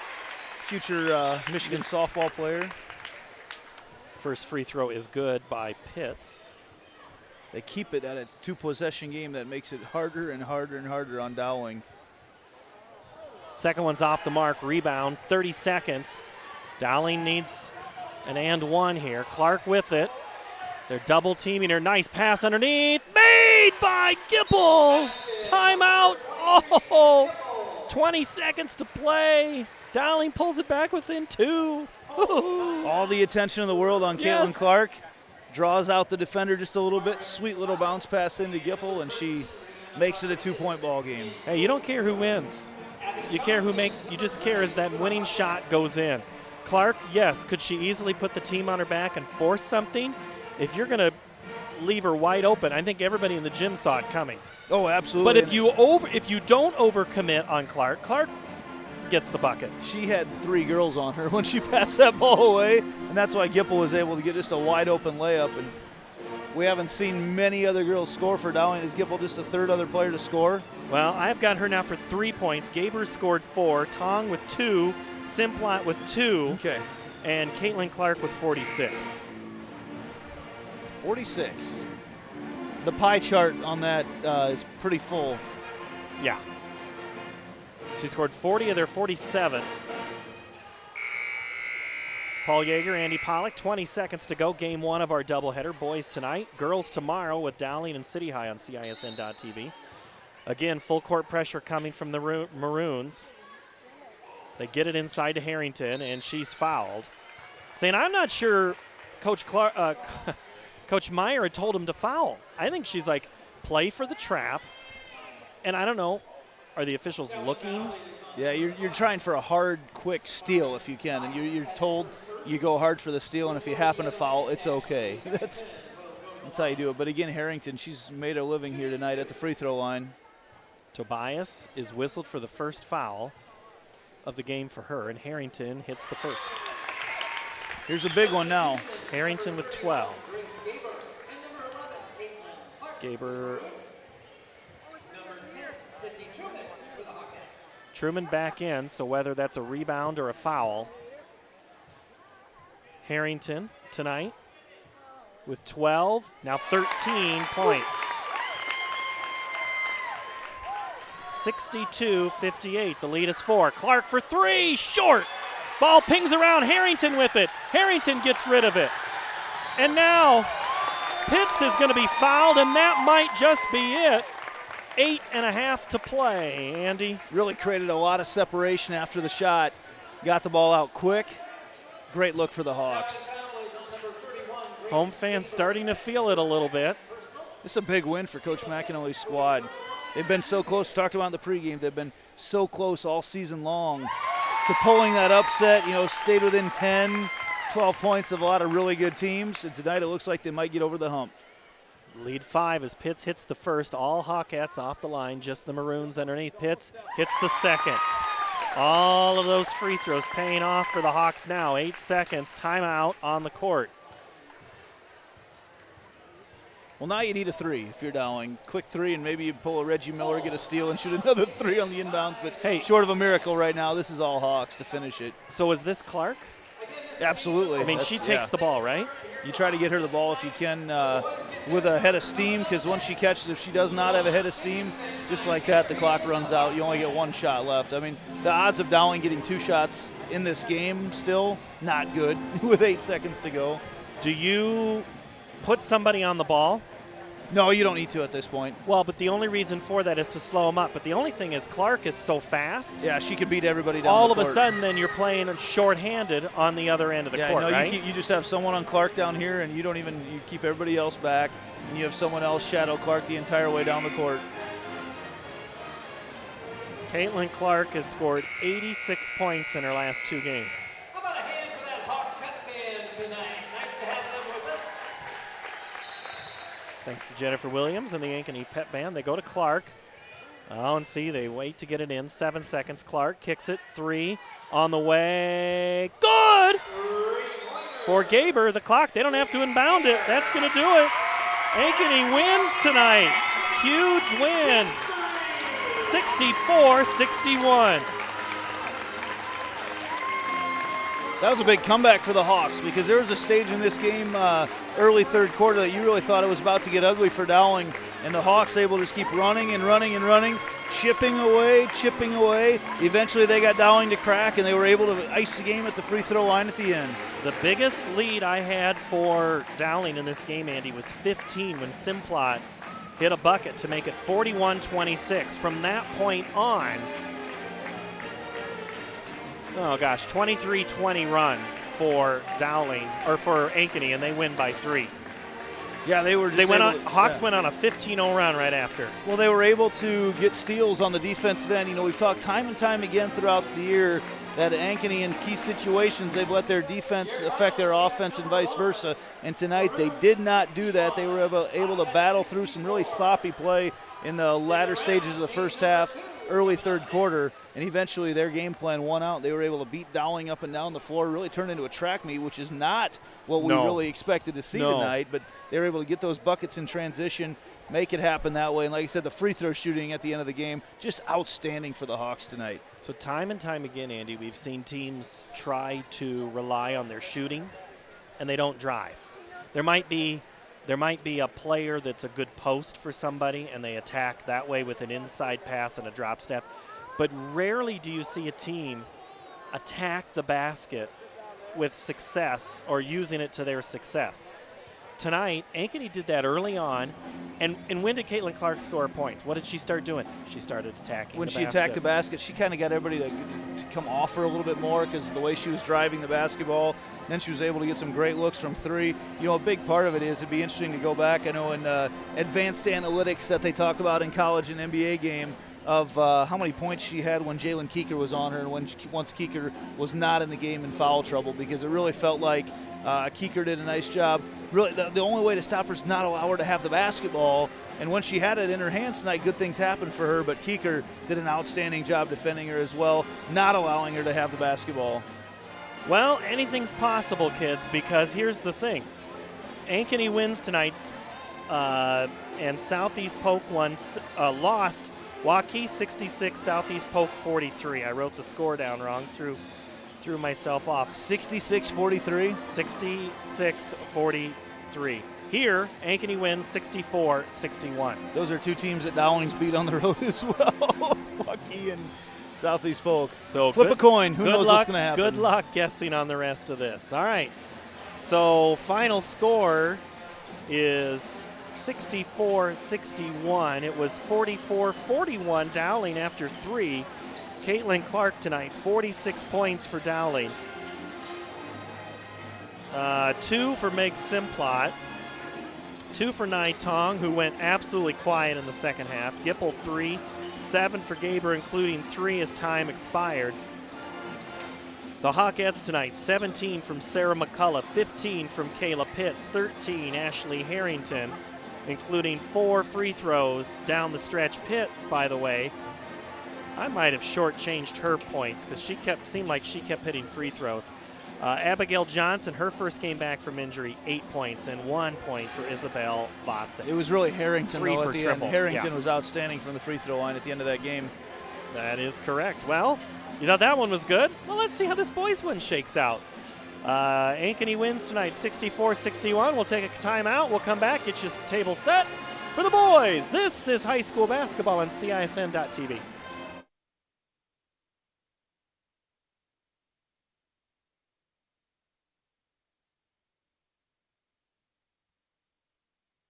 Fireplace Superstore. You may have noticed it's starting to get cold outside, and if you're like a lot of folks, that old fireplace in your house isn't doing you much good. You need to replace that thing with a high-efficient gas fireplace from Heat and Glow. We're going to come in, take your old wood or gas fireplace out. We're going to replace it with a warm, cozy, high-efficient, easy-to-use fireplace from Heat and Glow.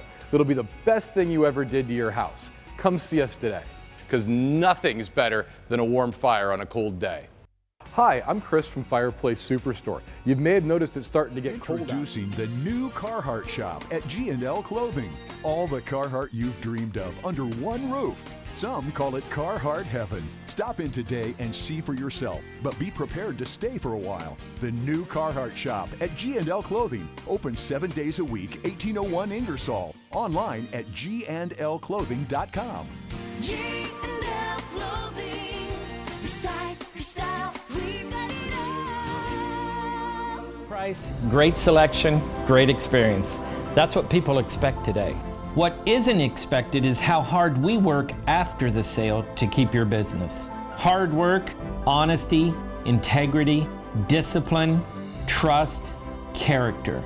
These core values are why we grow every year and why we continue to acquire more dealerships. Experience the Schottenkirk way of doing business and come visit our dealership in Indianola.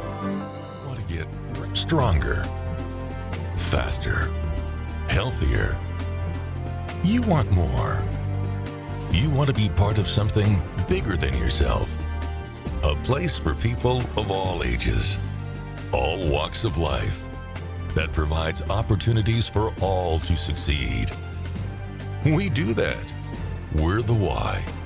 Build more than muscle. Build a stronger community. You want to...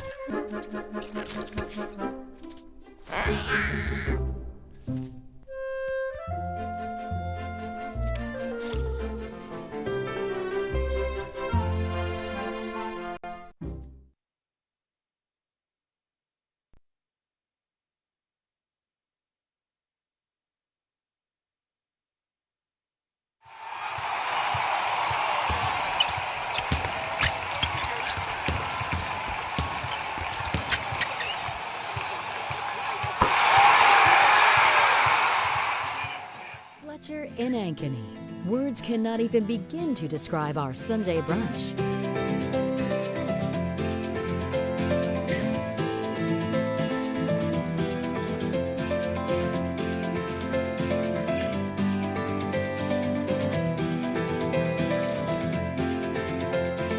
You won't find a better Sunday brunch than what's being prepared for you. Try it this Sunday. The Fletcher, North Ankeny Boulevard in Ankeny. Every month or so, there's another story in the media about when and how often we need to get our mammograms. Kind of confusing. When this happens, I like to consult with experts. So I called Iowa Radiology.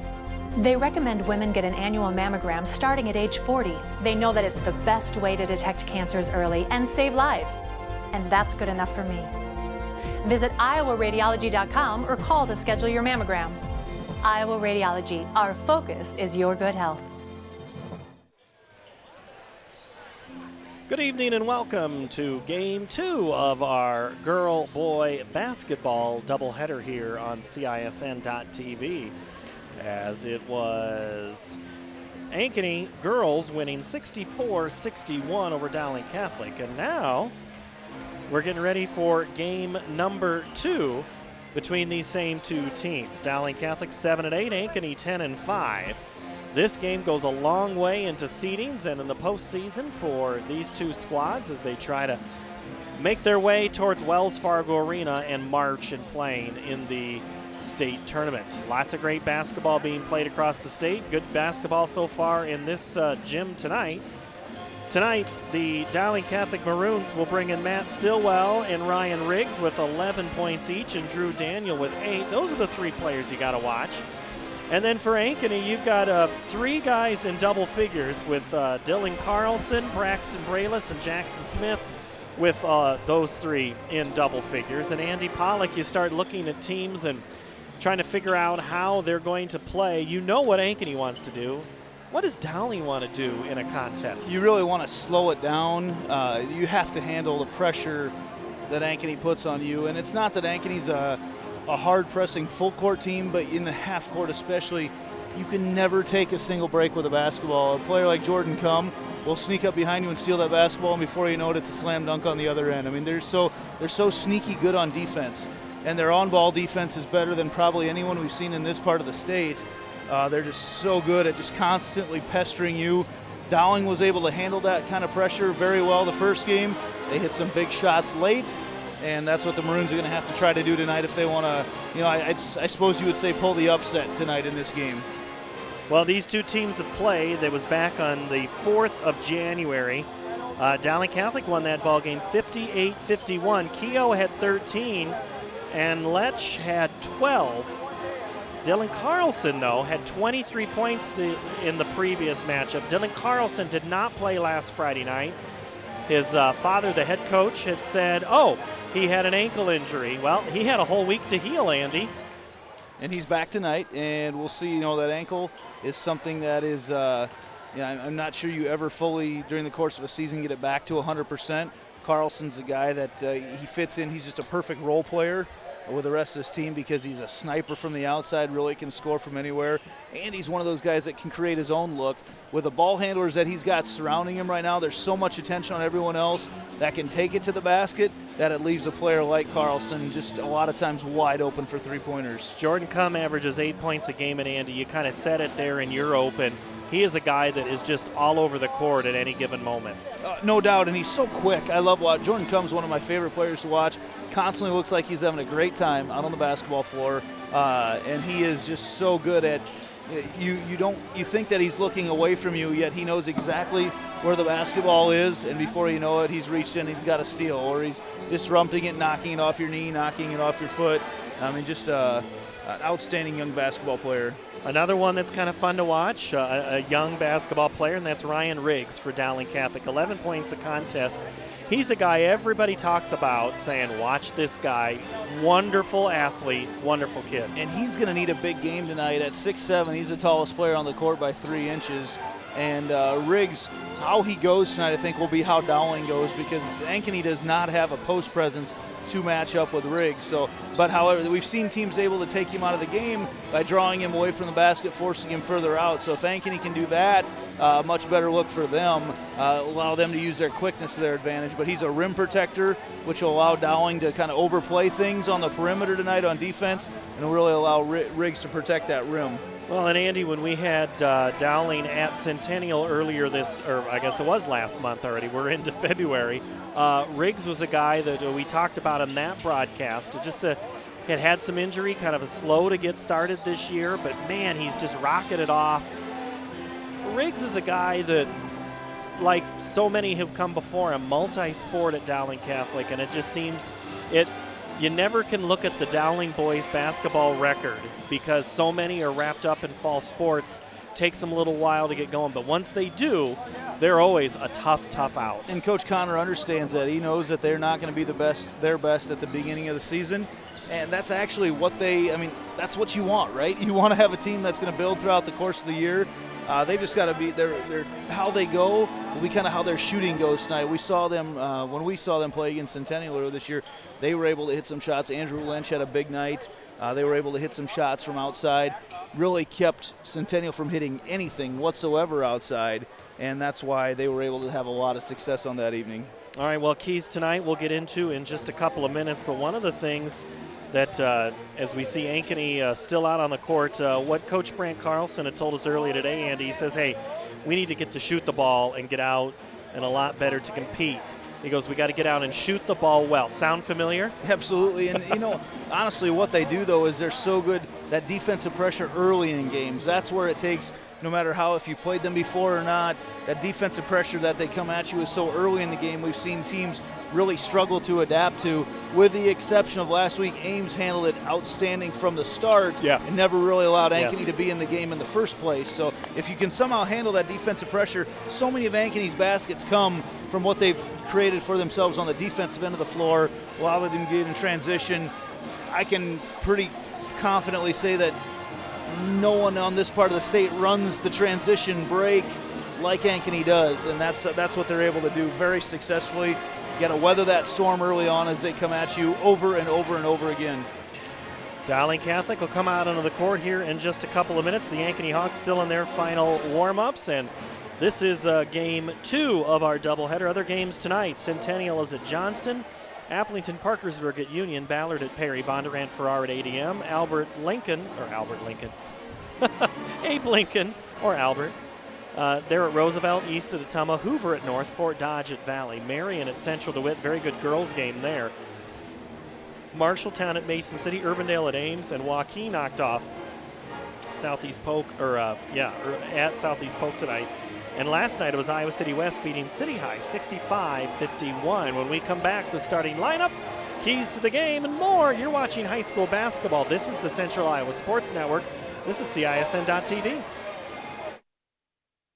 Here's to everyone who believes in competition and good sportsmanship, who knows it's not about the trophies or the medals, but rather the lessons learned.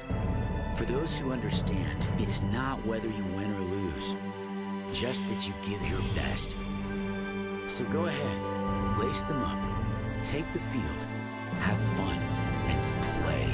For the experience, for the memories, for the love of the game. Shields. Every month or so, there's another story in the media about when and how often we need to get our mammograms. Kind of confusing. When this happens, I like to consult with experts. So I called Iowa Radiology. They recommend women get an annual mammogram starting at age 40. They know that it's the best way to detect cancers early and save lives. And that's good enough for me. Visit iowaradiology.com or call to schedule your mammogram. Iowa Radiology, our focus is your good health. Fletcher in Ankeny. Words cannot even begin to describe our Sunday brunch.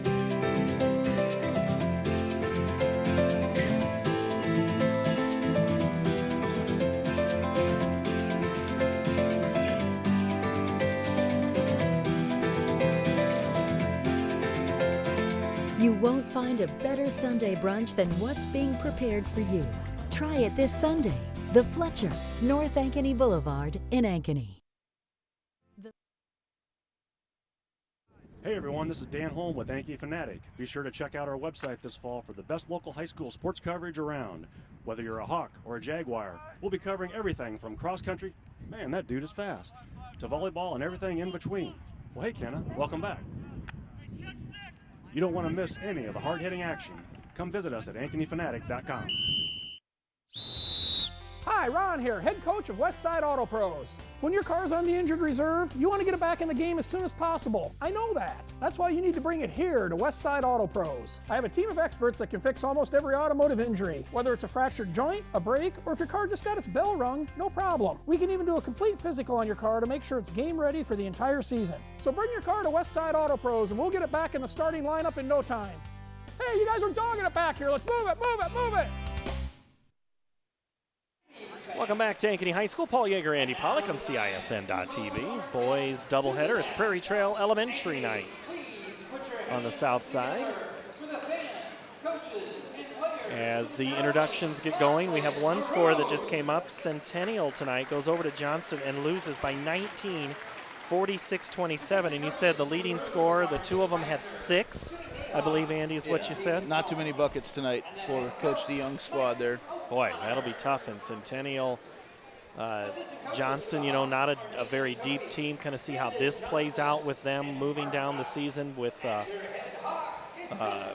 know, fewer days off between games as you try to kind of get ramped up. And that's one thing we talked about with Dowling. That'll be a tough thing for them. Now, the Dowling boys, they don't play tomorrow. They're off.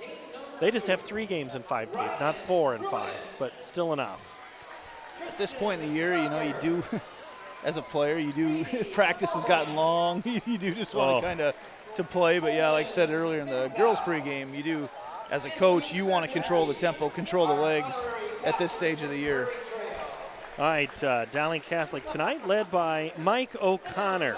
Hard to beat Mike O'Connor in his 13th season. And by the way, I meant to say we got to be on our best behavior. Okay. We have the in-laws listening. We have tonight. the in-laws watching, so we'll be as good as we can as Jack Keogh is introduced for the starting lineup, and we'll now go to the public address for the rest of the introductions.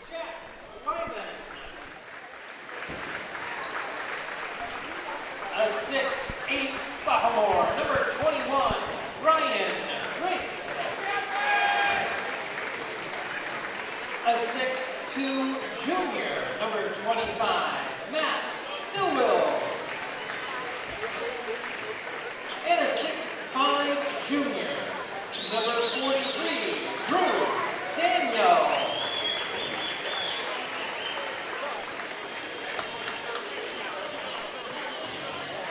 And now, the starting lineup for your Ankeny Hawks.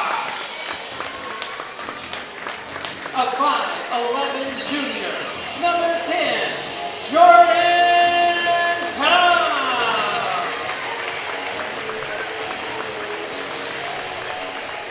A 5'11" junior, number 12, Jackson Smith. A 6'1" junior, number 14, Braxton Bayless. A 6'1" sophomore, number 20, Sharon Rude. And a 6'3" junior, number 34, Nolan Otten.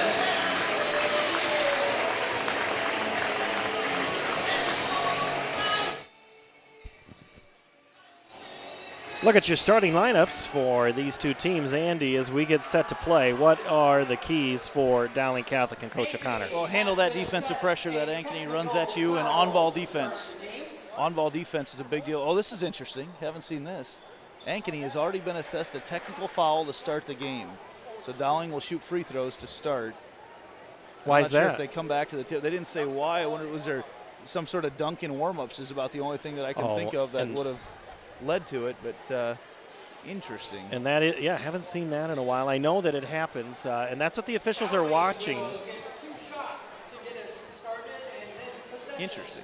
That happens when, yes, if they've touched the rim, and that's the official's job. One official is assigned to each team to watch to make sure they don't touch the rim as the free throw is made by Stillwell. How would you like to be that guy on Coach Carlson's bench that got busted for that one? Must not, since it's before the game, no personal foul assessed then either? I don't know. Guess not, as Stillwell hits both free throws. Well, I can confidently say in 20 years of doing basketball games, this is the first time I've been doing a game that started with a technical foul. I know it's happened, but this is the first time I've been. So there's no calling jump one. then? No jump ball. Dowling gets the ball to start. And that's Keogh with it. Into the corner, Daniel. Nice turnaround. Riggs, shot's no good, cleared by the Hawks. Come up ahead, that's not a smart pass. Trying to get it to Bayless. Keogh playing safety there.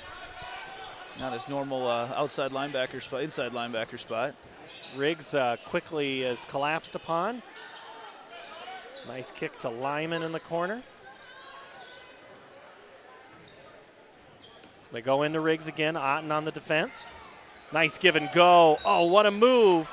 Otten tried to slack off, and then he's whistled for the foul. You know, Otten gets whistled for a lot of fouls, and it's tough to put too much blame on him because he's in the middle of that 2-3 zone, and really like right there, they've created a 2-on-1 by getting the ball to the top part of the free throw line. You create a 2-on-1 look, and that's tough on Otten. He's got to cover two guys within about a 5-foot span. What would you call him? The heavy? The enforcer? I get that's about. can't really call him a rim protector. He's not that type of player. You hope he alters the shots without getting in too much foul trouble. 4 free throws make it 4-0 Dowling early on. Otten drives, and he's fouled. The Euro step in play tonight. And Riggs doesn't have to be as physical with him because Riggs is a lot longer. He can keep some distance and really focus on trying to block that shot later on. Doesn't have to be as physical. But if that's one of your keys to the game is to get Riggs in foul trouble, that's a way to attack the basketball. I'm not sure because Riggs and Otten could cancel each other out in a hurry if they both could. That's a net gain, I would say, for Ankeny if they can get Riggs in foul trouble. Otten makes the second, his first point, first team point as well. 4-1, our score. A little full court pressure is going to work and get a turnover. Come and Bayless create. Yeah, Stillwell trying to throw it over here to Keogh and airmailed it into the bleachers. 58 seconds have gone by. We've seen a lot in this quick time. Cruz kicks, corner, good. Come the stutter, saw that Stillwell wasn't going to challenge his shot, able to knock it down and tie it up.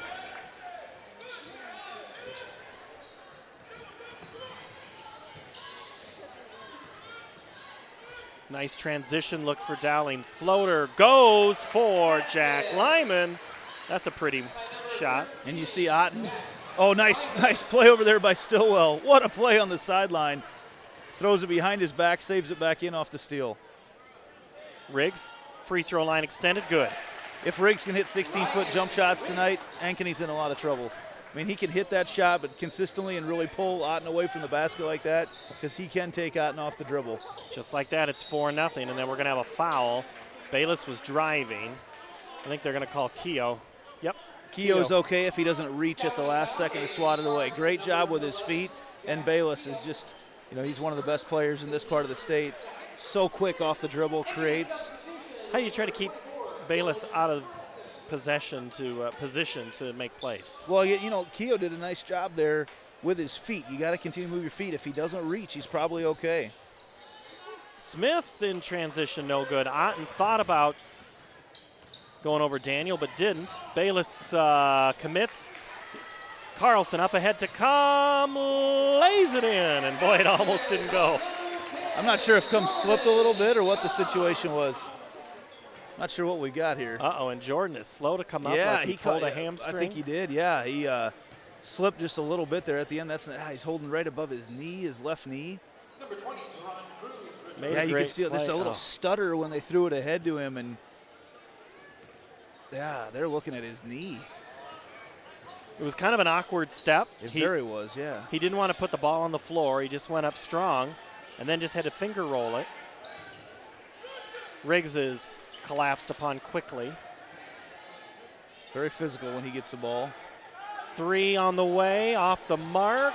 Rebound by following a shot is Lyman, chasing Daniel. Cruz up ahead, Smith converts, and then 2. Thought he touched it up, trapped it against the glass, but knocked it in anyway. Smith scores, tied again. Ankeny in transition, so good. And a foul. It's going to be a whistle on Cruz. Oh, actually, Bayless. Okay, I thought they got Cruz for it. They were both right along, right beside Stillwell as he dribbled up the side. Jordan has left the gym. That is scary. He's one of the better players in this part of the state. Just, yeah, a very awkward way. Nothing twisted, it looked like, but maybe got caught straight-legged at some point. Oh, nice give and go, Riggs. Good shot. Wow. Yeah, battled through a lot of contact with Otten there as well. 2-point advantage for the Maroons. Bayless says, hey, I'll take it if I'm left alone. Way off the mark. Yeah, he didn't look comfortable with that shot. Keogh brings it up and then gets it back in the corner. Guarded by Cruz. Oh, nice drive and score for Matt Stillwell. Yeah, this spot on the wing's been a good spot for Dowling to get the ball against that zone look. just like that again, a 4-point lead. Really surprised at the tempo of this game. Otten 3 in the corner, no good. Rebound, Lyman. Carlson swats and misses. Now it's thrown into the front row of the Ankeny student section. And that's Dowling trying to play Ankeny's game right there. Trying to get some cheap buckets in transition. You saw that as Stillwell kind of snuck behind the defense, Keogh tried to get it to him. That's 2 times they've been on the different pages here and thrown the ball out of bounds. 2 times, actually 3 times, Dowling's had a 4-point lead. Drake Bennett into the game for the Maroons in transition. Shot no good. Bennett tips it. Cruz. Now it's Smith. Good defense deny by Cuter.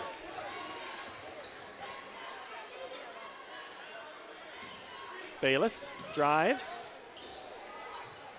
Smith 3. Off balance, good. Keogh came in to try to help as Bayless was spinning into the lane, and that left Smith just wide open in the corner. Lead cut to 1. Up ahead for the Maroons. Nice underneath. Riggs reverse. Goes. Oh. Caused by the penetration of Lynch. Drew the entire defense out. I almost thought he was going to alley-oop for the dunk. That's what they were expecting. They made a living on that baseline so far. Oh, nice move. Carlson tries to repeat what he just saw on the other end. I don't think that's part of Carlson's game, is to continue after getting through the defense with the loop-de under. What do you call that play? There's not enough English. He has to get it up off the backboard. He was not at a good angle, straight directly underneath the basket to try to score. Jordan come back into the ballgame. That's good to see. Yeah, very good to see. You can already he's a little gimpy out there, and that's his game. I mean, if he's not operating at full speed, he's so much quicker than everybody else on the court. Smith drive, kicks to a trailing Bennett. That's going to be off. Oh! Yeah, they said it was out of bounds. It went off of Manis. And then, it was Cuter grabbed it after it had already been out of bounds. It looked like maybe I see. Grabbed it when it was already out of bounds. Yeah, the whistle had already blown, and then Cuter grabbed it. All right.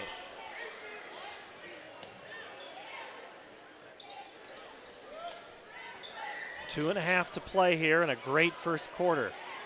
Maroons by 3. Swing to Keogh. Saves it. Smith in the middle.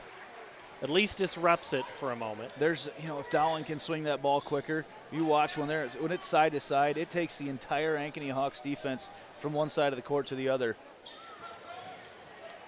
Turn around. Oh, what a look to find Stillwell. Dowling knows exactly where to attack this 2-3 zone.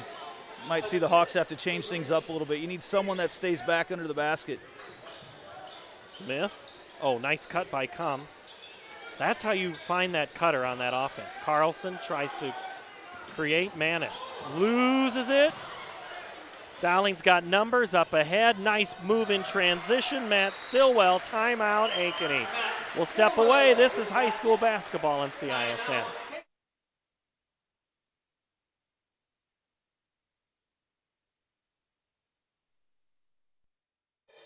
Moms typically get to make a majority of the healthcare decisions for their family. That can be a lot of pressure, but not for me, because I know the choice is ours. For medical tests like MRIs, X-rays, CAT scans, and of course mammograms, ask your doctor to refer you to Iowa Radiology. They work around our hectic schedules, they're the best at what they do, and they're so great with my family. They truly care, and it shows. Visit iowaradiology.com or call to schedule an appointment. Iowa Radiology, our focus is your good health.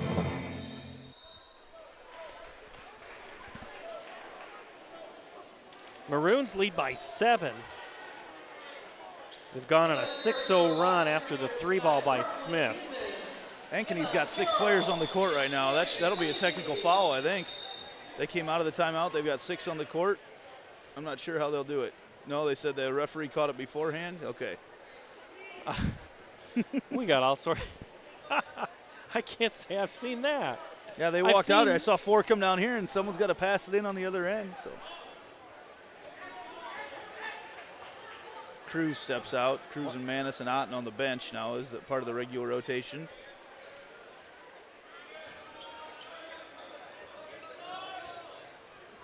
Bennett collapsed upon. Nobody's cutting. Carlson for three. No. Bayless goes off of him. He gets up in the air a long ways. That's very athletic. Good guy to be on the point. Drew Daniel to inbound. For the trap right here.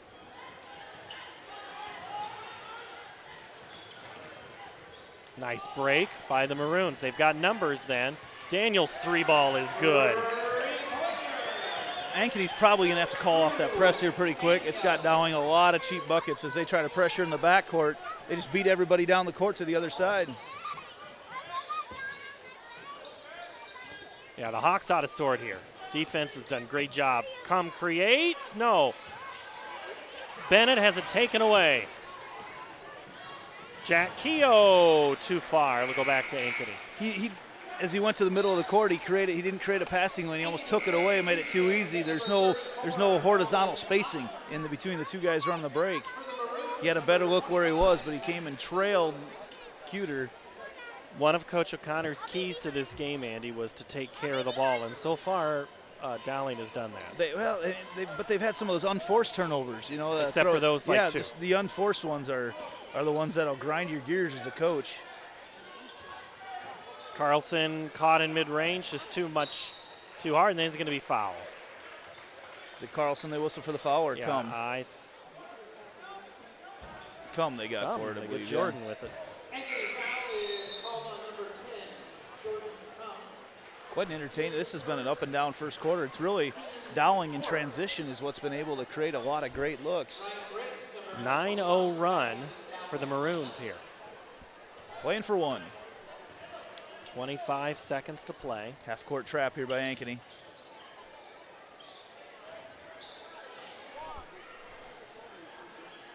$15. Back up to Keogh. Keogh will drive. 10 seconds. They go underneath. Riggs makes it look easy. Timeout. Ankeny not going to concede and just not get the ball in. They're going to try to get a play in. It's an interesting place to take a timeout. Absolutely. 8 points for Riggs. Well, I'm a little. This game's had a few things that I haven't seen a whole lot of. Look at the three. Yeah, the water boy doesn't understand that it's not the quarter. All right, we're gonna have to take a full one because the bench, all three bench officials looked like they were signaling plays in for an offense. They're gonna put a 0.7 of a second back on the clock, make it a 5 seconds for Ankeny to get a bucket. All right, so it's a 12-point advantage right now for the Dowling Maroons right now, Andy. So clearly, Coach Carlson watched that first game. Every second, every point matters. You know what? I figured out what's going on here. They're going to try to get 2 for 1. They use that timeout. They're using they've already used their lose it timeout. They've got the shot clock, or they've got the possession arrow to start the second quarter. They're going to try to use this 5 seconds, get a shot here, and maybe get two quick buckets off. That's all I can come up with right now. But you get a 2 for 1 situation, so you get the ball here with 5 seconds left, and then you get the ball to start the second quarter. Well, and Dowling's going to play a little bit of defense here. Michael Keogh prevents Smith from getting in 2 seconds. One goes and floats, tried to kick it. He was trying to kick it to Jordan Cum, and it's no good. So we got a little bit of bodies hitting the turf, but hey, we got a good one. 23-11, closer than the score indicates in CISN. Stronger, faster, healthier. You want more. You want to be part of something bigger than yourself. A place for people of all ages, all walks of life, that provides opportunities for all to succeed. We do that. We're the why. Build more than muscle. Build a stronger community. The other guys, they think they know what special means. At Godfather's Pizza, we do special, and we do it better. We add the T. There's a Godfather specialty pizza with your name on it. classic combo, all meat combo, hot stuff, taco, yeah, even veggie and more. All of them piled high with the best toppings and 100% real cheese. Treat yourself special. Order specialty pizzas from Godfather's Pizza. The other guy. Dowling on the season, Andy, averages 52 points a game. They're almost halfway there in one quarter. Yeah, they've been able to do it in transition, too. This is not usually the type of Dowling team that we've seen so far this year. Otten, Carlson, Smith, Cum, and Bayless out there. They've handled Ankeny's pressure pretty well. They've really handled their 2-3 zone. I think that's an attempt to stop Riggs. Bayless's shot was down and then popped out. And then Carlson steals it. Gets it to Cum, back to Otten. You take it. No, you take it. Bayless is going to have to clean it up. And somehow, some way, Ankeny misses 3 good looks at the basket. But here's the deal. Ryan Riggs is there, right? Yeah, that's true. He's not there. They're all trying to get up quick shots so they don't get blocked. Once Ryan Riggs got down there, they were all a little antsy to get the ball out of their hands. That's how you play 1-on-3? Yes. If that one is Riggs, you're in good shape. Riggs is fouled. 2 on Otten. And Otten pleads his case to no avail. His second. You know, I've probably been as hard on Riggs as anybody throughout the course of this year. I think there's a ton of potential with that guy, but he has been outstanding so far tonight. Riggs with 8 points. He's a sophomore, 45% free throw shooter, misses the first. Gets the second to go, though, now with 9. Percentages hold. 13-point advantage for the Maroons. And Ankeny is capable of making that up in about a 1-minute span. And good defense there by the Maroons. Create a turnover and then have one of their own. Stillwell. His lineman that really started it off, deflected the ball away, got in between a handoff, really. And then good defense by Otten here coming back as he was able, stood his ground, a lot of contact, but he stayed vertical, caused another turnover coming back the other way. Cruz, now come inside Bennett, gets Riggs in the air and got him to commit a foul, and that's his second of the game at 6:39 to play, second quarter. And that's something that Riggs doesn't have to do. Again, he doesn't have to get up in the air. He's got a 5-inch height advantage out there. Drake Bennett hits the first, the senior. Actually, it's about a 7-inch height advantage over Bennett. Yeah. I think that's what Coach O'Connor's telling him right now. Stay straight up. You know, he'll get better at that, too, about keeping his body away. He's got really long arms. You know, one of the best shot blockers of all time that we've seen in the state of Iowa is Kelvin Cato for Iowa State. And he wasn't that good right away, but Coach Floyd worked with him a lot on keeping contact away. You've got those long arms, use them, and then you avoid a lot of contact that way. Bennett's 2 free throws end a 12-0 run for the Maroons. Dowling looks to add to it right now in this possession. Start their own new run. 3-ball, no good. Come the rebound. 3-on-3. Come gets really deep on that block and just can't get a good shot. Bayless sends it to the front row of the student section. Yeah, Bayless, did that catch the bottom of the basket, I think, when he swatted it, because it looked like it was going to be a long ways out of bounds. I think it caught the padding on the bottom of the hoop. Or the bottom of the backboard, I mean. Stillwell.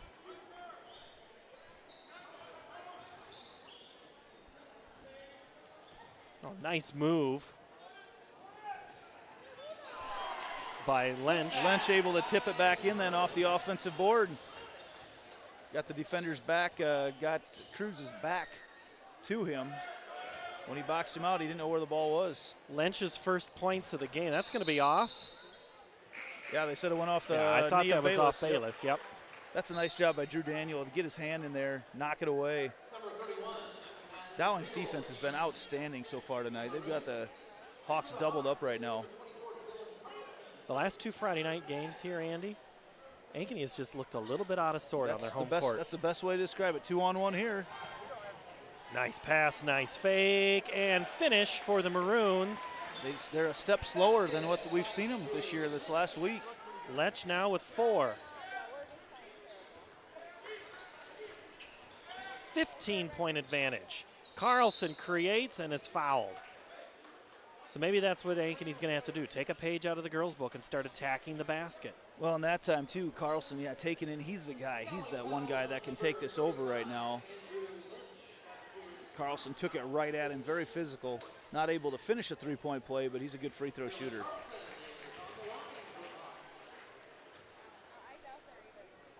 Carlson, the free throw. That's his first point of this game, and now he makes 2.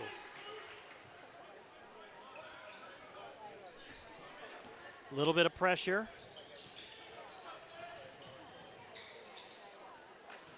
Keogh's got it, and he traveled. Yep, got a little bit ahead of himself. Carlson, I think he was expecting Carlson to cut him off, and Carlson instead got a hand in the passing lane. Keogh had to take that extra step.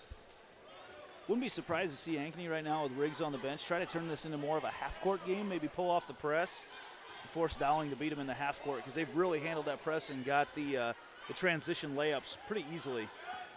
Well, right now, Dowling running a 2-3. Bayless kicks to a wide-open come in the corner. No good. Rebound. Cruz. Smith drives, passes. Carlson is fouled. That's an awesome pass. That's just exactly what you're talking about doing there. Awesome pass by Smith.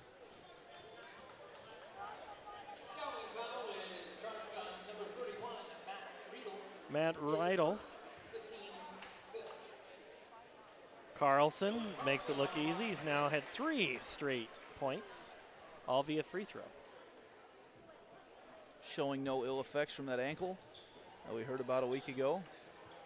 Second one, nothing but net. Lead down to 11. That's come right there. That's what we talk about in the pregame. That's what he does. You don't hear him coming. He's got to have the quietest sneakers in Iowa right there, because no one ever hears him coming.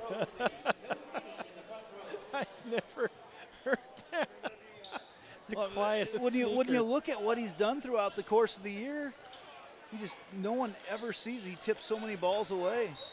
And we're going to have a foul way out front, charged to Smith. Smith overplaying the right side of. I'm not sure what he was doing there. He's just really overplaying that right side, trying to take it away, and just too much contact. 28-17. Dowling in control. Nice drive and finish for Stillwell. Yeah, He's great got English 10. on that. Able to get just enough spin off the glass to put it in. Looked like he had got himself too far into the basket as well. Carlson for 3. No. There were 4 maroon shirts there for the rebound, Andy. Well, that one's launched into the percussion section, I think. And I'm not sure, Drew Daniel, he was running the break and then all of a sudden stopped and looked down. I'm not sure what was going on there, because obviously they expected him to be running down to that corner, but he really had come to a complete stop. I'm not sure if he slipped or what happened. One of the things Coach Carlson wanted to do is create turnovers to get some points, but yeah, that's a carry, yeah. Yep, found a live spot on the floor there. The turnovers, well, I need to finish my thought here, Andy, sorry. The turnovers that Ankeny's created, they've been dead balls. They haven't been a steal that leads to a layup that allows something. So that's a whole different flow. 3, good! Matt Riedel. Timeout, Ankeny. 33-17 with 3:41 to play here from Ankeny.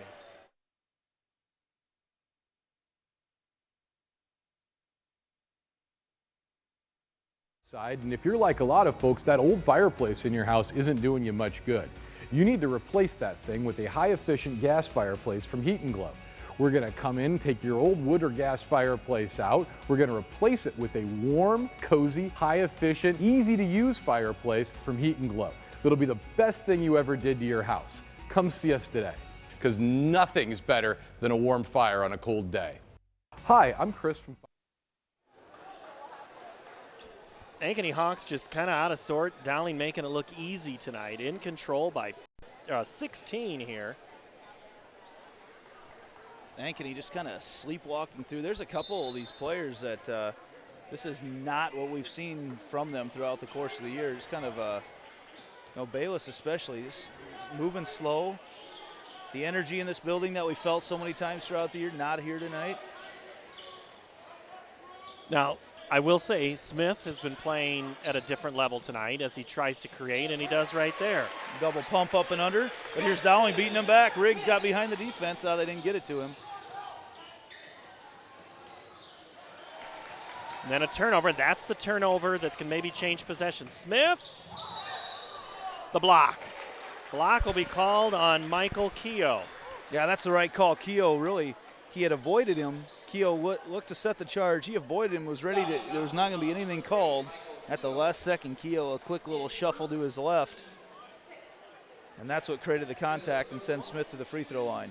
This is more of what we expected to see from Ankeny these last two possessions. It's almost like Dowling knows, all right, we're going to turn the ball over on this possession. We're going to throw it away so you can't get transition speed going.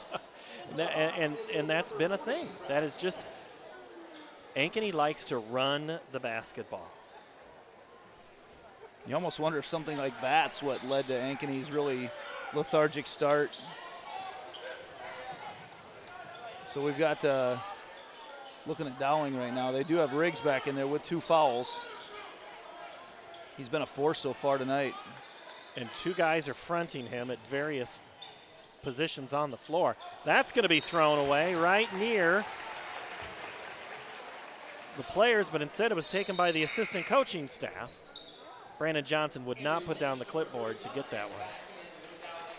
And now all of a sudden, Dowling says, you know what, let's take a timeout. 12-point advantage for the Maroons right here. Smith had a bucket and then a free throw. We'll be talking to a coach who I think feels a little bit better about coming over to see me now after the way that game went.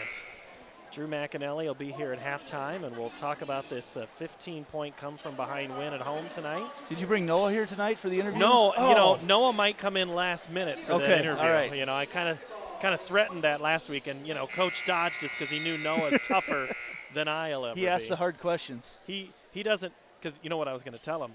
I said, no, I'll lead with this one. You say, Coach, I'm not my dad. I'm not giving you no softballs. Here comes the curveball. Our thanks to Tom Wilson joining us at halftime of the girls' game as Bayless creates and finishes this time. Yeah, Bayless the spin move. Andy, that's Bayless's first bucket. Yeah, we just haven't seen him try to do that so far tonight. Lead down to 10. Maroons. 3 on the way. No good by Keogh. Rebound, Smith. Here's the transition. Smith creates, blocked, and fouled by Daniel. So no block. The foul will be called on Daniel. Yeah, Daniel, the block itself was clean, but a lot of body as he came, made a lot of contact with the lower body. And now you see Ankeny start to play more of their game. Some turnovers created, runouts on the rebounds. Smith now with 10, the last 3 via free throw. There's been nights, Andy, where he has been quiet. And it's been Bayless. Tonight it's all Smith. Smith averages 13 on the season. He's an 82% free throw shooter. The junior has 10. Now he has 11.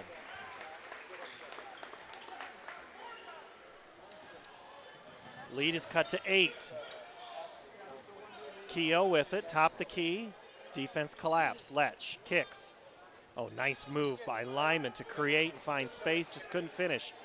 Manis is going to have it go off the hands of Lynch. I'm not sure how that happened, but. Well, Lynch was able, Manis was kind of boxing him out, but Lynch was able to just sneak inside from the hoop side of everything. And here's the Hawks with a chance to cut more into this lead. 1:53 to play. Bayless with the basketball. Pick and roll. Come. I think he wanted Bayless on the cut. He was looking for him. Bayless goes in. Oh, that's 2, 3 shots that haven't gone. Loose ball still on there. Timeout. Dowling. Good way by Jack Keogh to possess it there. He just held it. What do you call that? Fire? I'm not sure. I'm not sure that that's you want to. I don't know. I'm always leery about doing those in the first half, saving the possessions for timeouts, because you never know when you'll use them down the road. Minute 33 to go. That's you're now left with 3 timeouts. But he's in a tough spot because you are right underneath the basket. So if you try to do anything, kick it out, right. That's an easy bucket for Ankeny if they're able to take it back.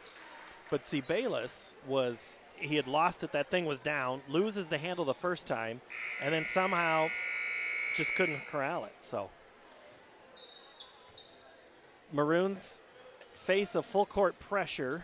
Comes a trap. Cooter with it. Now Keogh. Oh, they're going to come play great defense there. He sent Cooter to the floor, who kept the dribble for a moment and then lost the handle. And that's tough on an offensive man because it is really good defense by Cum. It was the contact that caused it to happen, but really nothing. Cum can't play that any better on defense. Otten comes back in with 2 fouls at a minute 18. Riggs, though, back to the bench for Dowling. He'll probably be sitting the rest of this half. So if your goal was to get Riggs out of the game, it succeeded. Sometimes Otten, when he gets into foul trouble. Carlson for 3. No. Great box out by Lynch. Stolen away by Cum.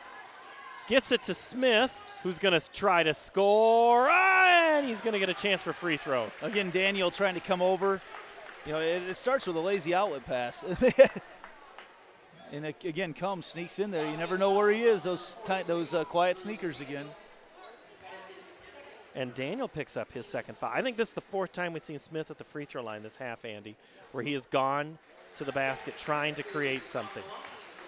The difference this night, Ankeny hasn't been able to finish like we've seen them finish in some other games. If they are able to finish those, man, this is a lot closer game.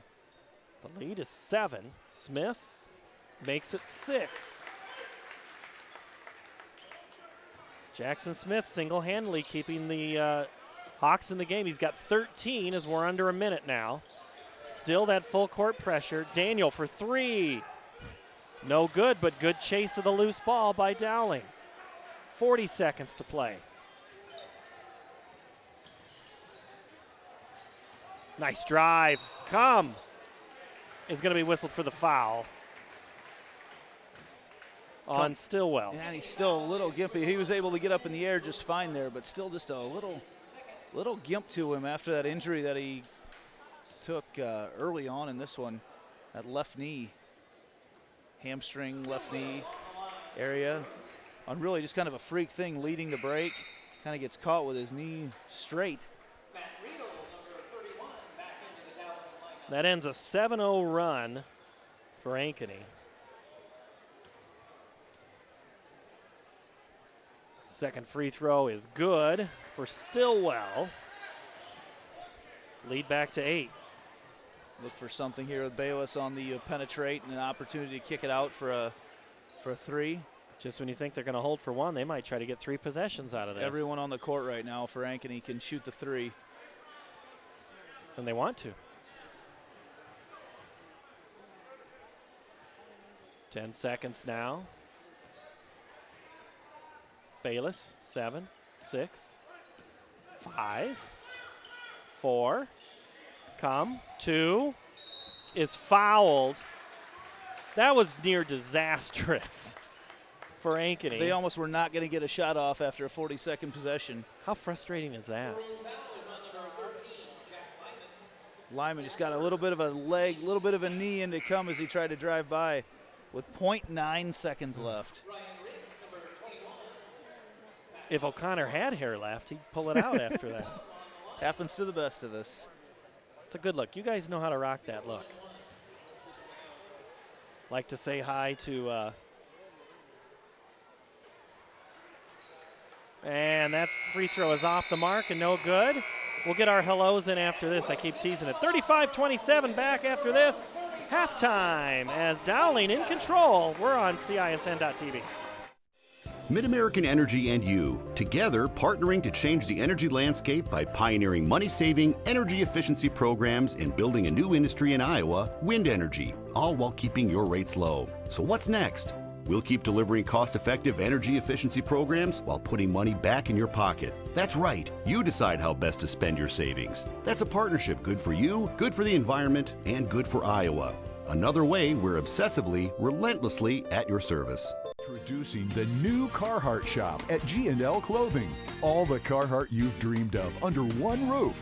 Some call it Carhartt Heaven. Stop in today and see for yourself, but be prepared to stay for a while. The new Carhartt shop at G&L Clothing. Open 7 days a week, 1801 Ingersoll. Online at gnlclothing.com. G&L Clothing. Your size, your style, we've got it all. Price, great selection, great experience. That's what people expect today.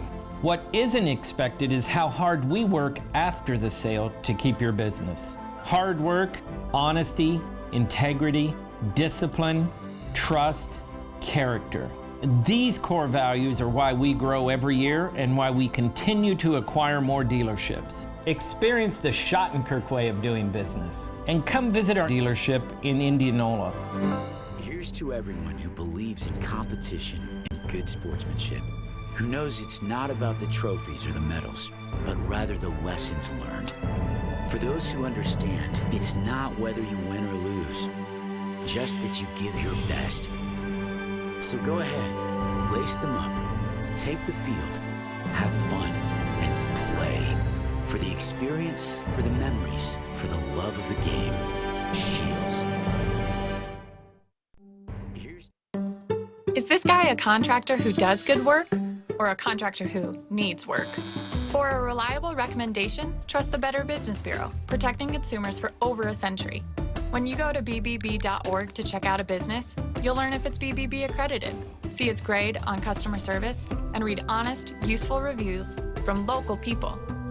For online recommendations you can trust, start with trust at bbb.org/Iowa. Welcome back here at halftime. Paul Yeager along with Drew McAnally. Hey, Coach, how you doing? Good. How are you? You better than you were at, say, midway through the second quarter? Oh, absolutely. Midway through the third quarter? Third quarter, yeah. I think we were down 41-28 there. And, I had you down 15. You did you 15? Yeah. Well, makes the story even better then, doesn't it? Hey, but I'm not math, yeah, so well. We'll just leave it at that. You come back. All right, so Caitlin Clark, I think we joked about it here a couple of weeks ago. You're like, oh, gosh, we only, she scores 46 tonight by my track. She could not miss there for a while. So what are you trying to say to defend something like that? we made a couple minor adjustments at half. We went to a man, kind of an NBA philosophy where you pick a designated person, guard maybe a girl that doesn't look to shoot it much, and you run at her and double, try to get the ball out of her hands. Something we had never practiced, and we did a pretty good job of it, really, considering we never practiced it. And that got the ball out of her hands a little bit. She still made some shots during that stretch, but what it allowed us to do is force other girls to shoot. And through that stretch, we rebounded the ball and got out and really ran in transition, and that's what really sparked our comeback there. So you're a team that normally doesn't attack the basket. A lot of times we've seen you try to pass and very little penetration, but when you got the run going, it seemed to be it was in transition, and it was when, let's face it, Harrington just wouldn't stop. No, she is a spark plug, man. Girl just goes and goes. When we play, and we've said it all year as a coaching staff, and the issue lately has been our health. We just don't have the bodies and the legs for a 32-minute game. But when we play in transition, our whole energy level on both sides of the floor is just way better.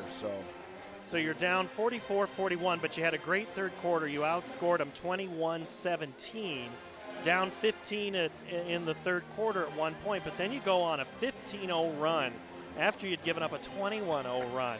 Yeah. So I guess it's a game of runs, right? But true. normally it's about 6 to 8 at a time. Yeah, that's pretty uncommon for high school girls basketball. 2 unbelievable runs by 2 different teams right there. I didn't realize it was that significant when you're caught up in the moment coaching. So I'm sure I'll notice when I go back and watch film. So Well, you actually don't have a game tomorrow. Coach Nope. Meyer, they play 4 games in Yeah, 5 I know. days against good competition. And I don't know if you saw this, but I'm sure you did. Waukee beat Southeast Polk Yep. tonight 66-43. Yep. You're going to be in the mix with Southeast Polk in regional play. You'll play the winner of Des Moines East and Des Moines North on Saturday the 16th right here. And then if you would win that, you'd play the winner of Southeast Polk and Marshalltown. So when you saw the pairings, what's your first thought? I felt we felt very honored and blessed to be in a team at that time 7-10, and you know we've had injuries and girls miss a lot of games. The girls union does a really good job of strength of schedule, and they do a power ranking. We felt very honored that they took all of that in consideration with our schedule and how close we've played a lot of top 10 teams to get a first-round bye and get a home game. I mean, that speaks volumes of how tough our league is. So Well, and your schedule hasn't, I mean, we've talked about it. Yeah. I talked with Sarah McCullough last week. Just you had a brutal schedule, but you Yeah. had a couple of games. You were supposed to have, you played Roosevelt Monday, then you Yep. lose your game Tuesday. You're coming up, you'll have Hoover, and then you'll have an OK Johnston team. Yeah. Who won tonight 46-27 over Centennial. Did they really? Yeah. Wow. Okay. We also have Marshalltown mixed in there. So Yeah, we that's go, right. We go Tuesday, Hoover at home. That's right. Thursday, we travel up to Marshalltown. We're running out of days to play is the problem. And then, Friday at home against Johnson senior night, we had a chance to win over there. We played probably one of our best games in my 3 years here, and they were ranked number 2 at the time, and Abby was just out, and Sarah had not practiced all week, and we went over there, and we would make a couple free throws in the fourth quarter. We win the game, but it was the girls fought and battled. So I think in the back of their minds, they know they can do it. So Abby Johnson in her first game back, I had her unofficially 8 points, but she did a little bit more for you in that third quarter. yeah, getting Abby back's huge. Not only the fact that Abby can score the ball, what it's going to do is it's going to help open up her offense for Sarah and Kayla, driving lanes, kick out threes, whatnot. All the attention can't go on those girls. McCullough with 17, but 15 from Kayla Pitts, and it seemed like she was shooting free throws the entire fourth quarter. We were 11 to 12, I think, in the fourth think quarter. Yeah, that seems about right. Yeah. So, I told the girls, I stopped a couple of them in the hallway. Kayla was one of them, and I said, on home games, we shoot after school for about 20, 25 minutes, and you go through the course of a season, you have 10 or 11 home games, and you're looking at, they probably get 50 to 60 extra free throws. That's a lot of extra reps. Well, those extra reps are huge in those key type moments, how those things happen. And, like I told the girls too after the game, one of my favorite things is little things equal big things. And I thought we were so locked in mentally tonight, the look in their eye during timeouts when we made those minor adjustments, things that we haven't practiced a lot. There was just a level of focus that I haven't seen. And if we can carry that on, we can do some things down the stretch here.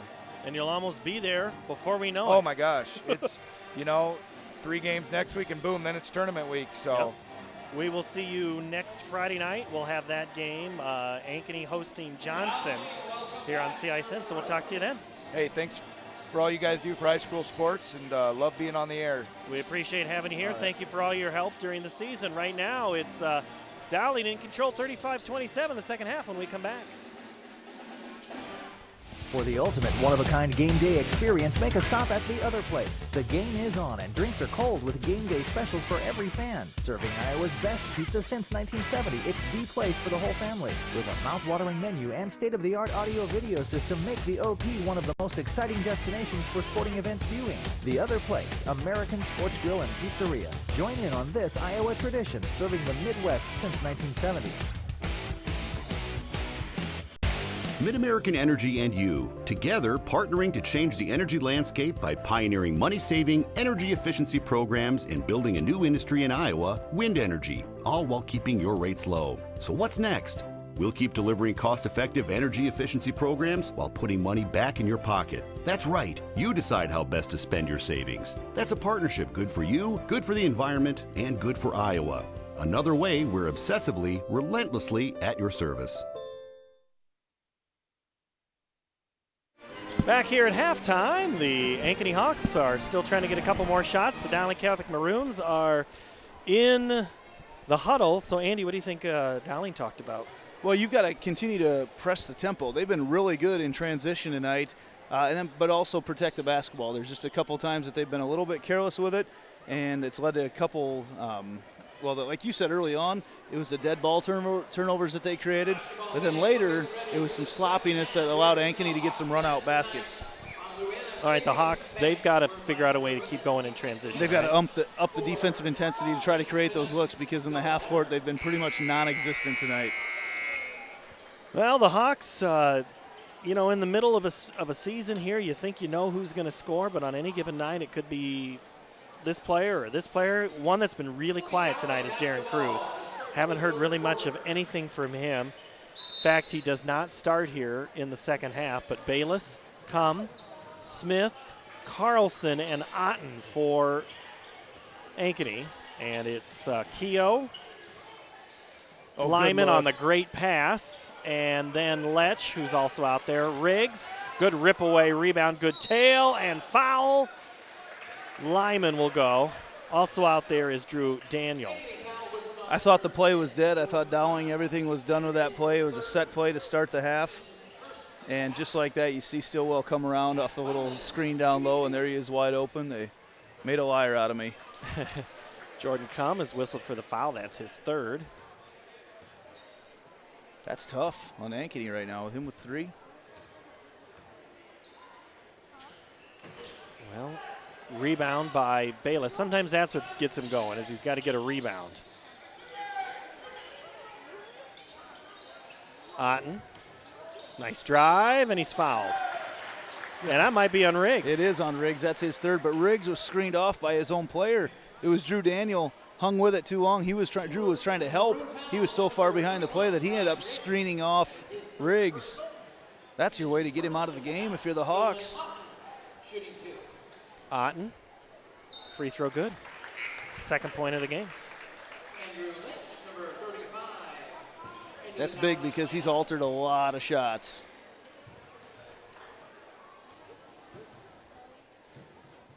Second one good as well.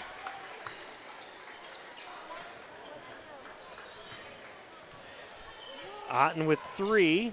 Lead is 6. Maroons looking for a good possession here. Way out front is Stillwell. Nice drive, and then he just blink of an eye, and he's there. Stillwell now with 14. Using Carlson is kind of, not Carlson, excuse me, using Otten is kind of that rim protector there, but he's not that type of player. Oh, Com made a cut right. Otten needed him to go left. Thrown to Coach Dave Wims in the front row. And actually, Otten got away with the travel before, and he got up on one so foot, too. hopped on his foot. I think that's what Coach O'Connor's talking to the official about over there.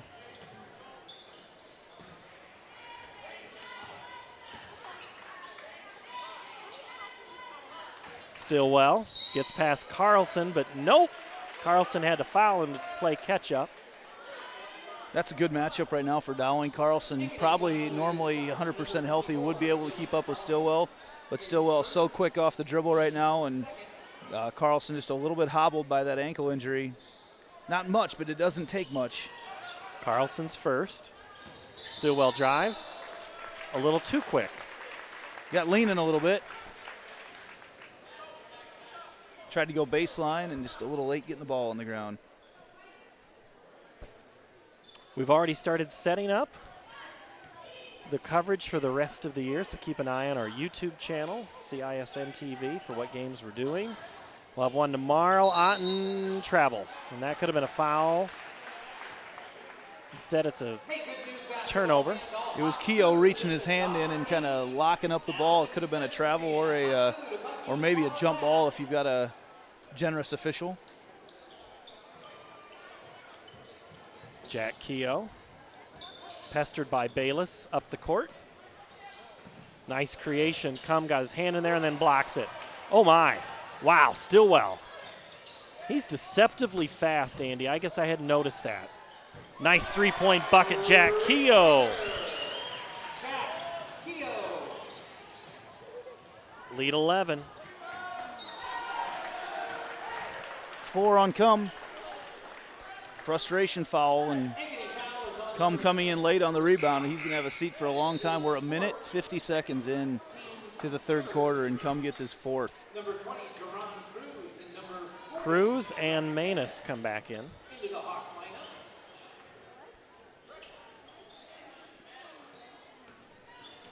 Just come out of sort tonight. You know, he had that little tweak of an injury and then picked up some quick fouls.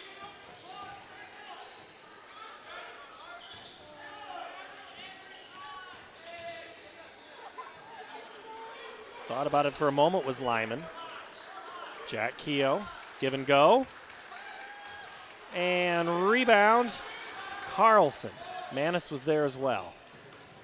Dillon drives and is fouled. Yeah, Daniel just not quick enough to keep up with Carlson there. Daniel, a lot of body. Is that his 4th or 3rd? 3rd, okay. Just his 3rd. Carlson, yeah, a lot of points at the free throw line for him tonight.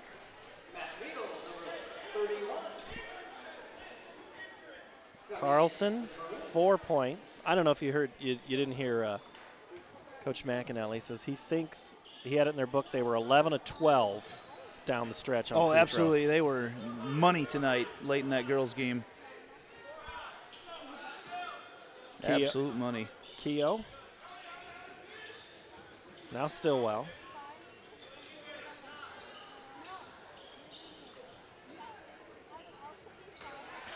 Bayless steals it. He's going to run the floor himself, and oh, that's interesting. I actually thought, yeah, usually I'm in favor of the offensive player, but I thought Lyman got back first. I don't think they've made it right now. They haven't made a call yet. Oh, they're saying 2 they're shots. Gonna say 2 shots, so it'll be a block. I thought Lyman got back there first, but I they're did saying, too. you know, there's no restraining line cone in high school basketball, but if there would have been, he definitely would have been inside it. He was a long ways under the basket.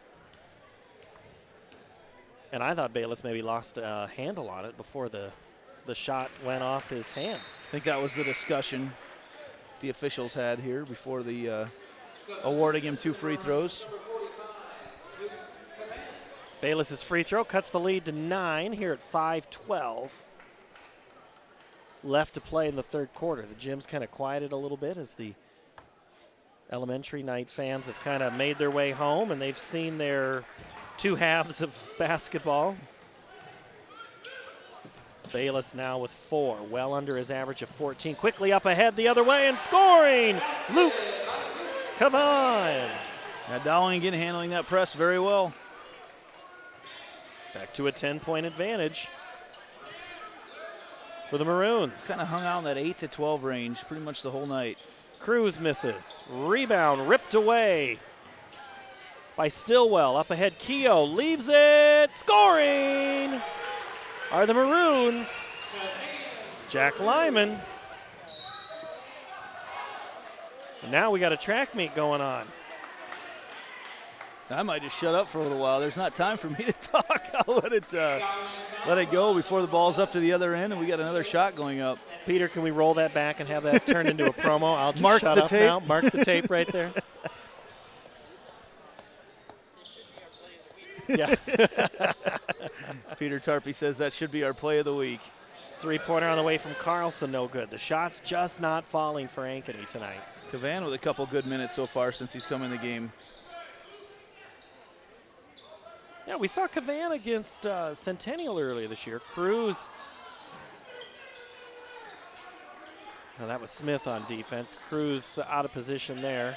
Yeah, Dowling spacing's off. They need to reload, restart things up here. Cavan set a pick and Bayless just melted.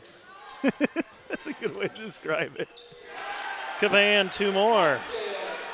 Cavan, a big body in there for the Maroons. 6'6", 240. And we're going to have a whistle. What do we got, a timeout? Timeout, Ankeny. All right.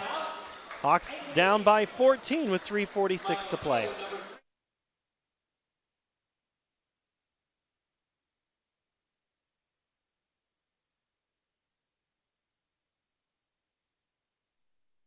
During the year-end holiday tag event at Schottenkirk Ford, Indianola, all vehicles are tagged with one low price. New bonus tagged 18 Ford F-150s up to $14,000 off MSRP. Your choice. Up to $8,500 off MSRP. New 18 Ford Explorer and new 18 Ford Edge. Year-end tag event in Indianola, including thousands under retail value on Schottenkirk certified pre-owned vehicles. Hurry in for best selection. Schottenkirk Ford, Indianola. SchottenkirkFord.com.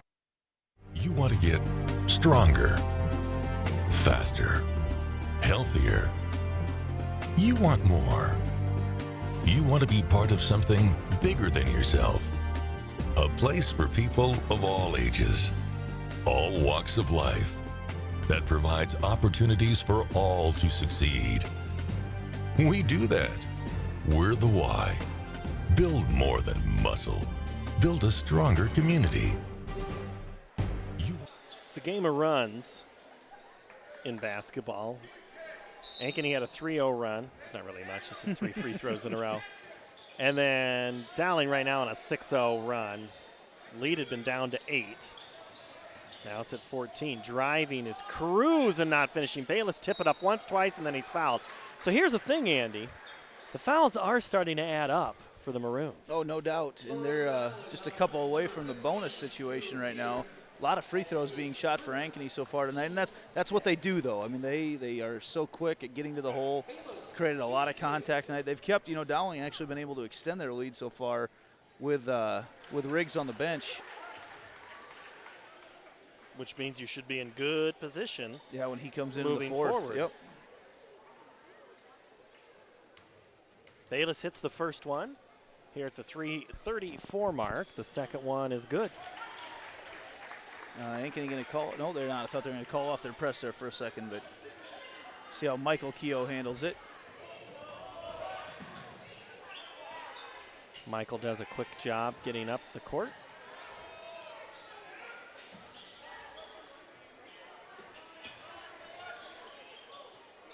Stillwell. I've said it, and you've said it. Stillwell's deceptively quick to the basket. And he's able to finish with his left hand. Just such a sweet kiss off the glass. 14-point lead. Oh, good ball movement by the Carlson, 3, no. 2 wide open. Huge battle by Otten and Cavan. Down low for the board. They let him get away. Both of them get away with a lot of contact. And now Dowling's going to take the foot off the gas a little bit here. When you're ahead, you get to set the tempo. Cavan and Otten still going at it. Oh, nice cut and score for Cooter. I think Carlson kind of got lost on the far side. Cooter the backdoor cut, and actually the only closest man to him was another Dowling player. 16-point lead. Ties the biggest of the game for the Maroons. Cruz gets hold of it. Now Otten for 3. Won't go. Bayless fights. It's going to go back to Dowling Catholic. That ball actually went through the legs of Carlson, which I'm not sure if he actually touched it or not, but when it goes through your legs, it looks an awful lot like it does touch you.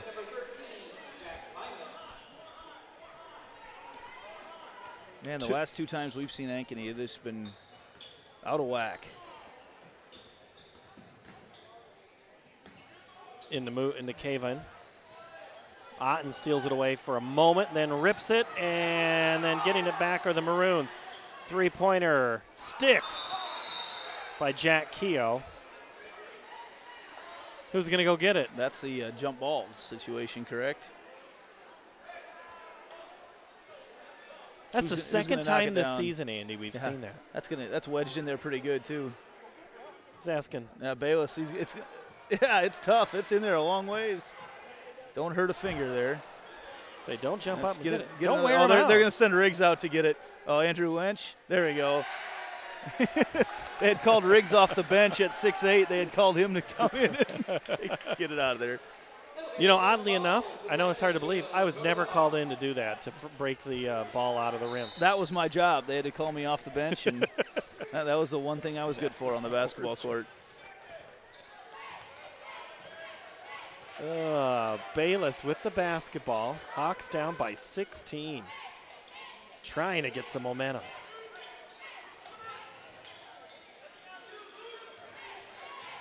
Dowling kind of a 3-2 look, 1-2-2. Looking to trap if they can. Smith kicks. Otten off his hands. It'll go back to the Maroons. Again, they've got Ankeny making long passes with no zip on them. You know, the one thing Ankeny's been real good at so far this year when we've seen them is when they get the ball to their shooters, they catch it ready to shoot.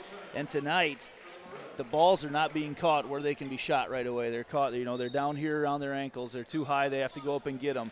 Just not able to catch and shoot in rhythm. And it's showing. I mean, Ankeny only scoring 34 points now through almost 3 full quarters. What do you attribute that to? Oh, well, Dowling's been so active on the defensive end. They've been able to get a lot of hands on balls and stay in passing lanes. And that can throw you off. It's almost like Dowling has forced Ankeny to play at a faster tempo than what Ankeny would like, and that's what the Hawks have been so good at doing to everybody else throughout the course of this year. Lyman with it as we approach a minute. Turn around at the free throw line, no good. Tip. Otten finally rips it away after the shot by Lynch. I'm not sure the 16-foot Lynch jump shot is exactly what you want. Cruz drives hard and is fouled. And more chances for Ankeny to cut into this lead at the free throw line.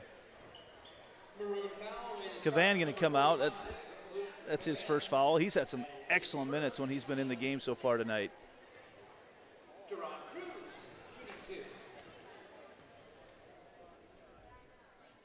Jerron Cruz finally into the scorebook with his first point. The sophomore here tonight hasn't had a lot of opportunities.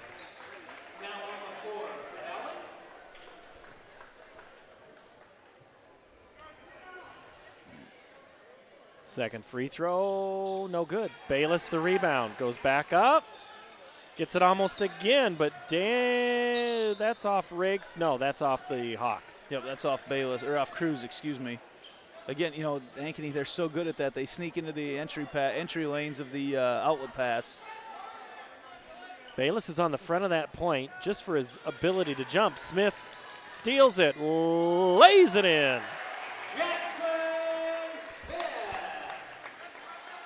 He's been the spark tonight. He now has 15. It's about the only Hawks scoring. Riggs kicks it out of bounds with 22 and a half to play. Riggs is thinking he had help putting the ball out. This is interesting. These guys have been in for just a couple seconds now. They're all coming out, but a couple quick turnovers. Ankeny's got a chance to cut this even to a 10-point game here before the end of the quarter. 20 points, or 20 seconds left. 13-point advantage, and the Hawks are going to hold for one. And if it's anything like they did in the second quarter, they might not get a good look. Carlson, 7 seconds. 5 seconds, drives, looped under, fade away, no good. Rebound Stillwell, not the greatest look at the basket. 13-point advantage for the Maroons. The final 8 coming your way in a moment. Introducing the new Carhartt shop at G&L Clothing. All the Carhartt you've dreamed of under one roof. Some call it Carhartt Heaven. Stop in today and see for yourself, but be prepared to stay for a while. The new Carhartt shop at G&L Clothing. Open 7 days a week, 1801 Ingersoll. Online at gnlclothing.com. G&L Clothing. Your size, your style, we've got it all.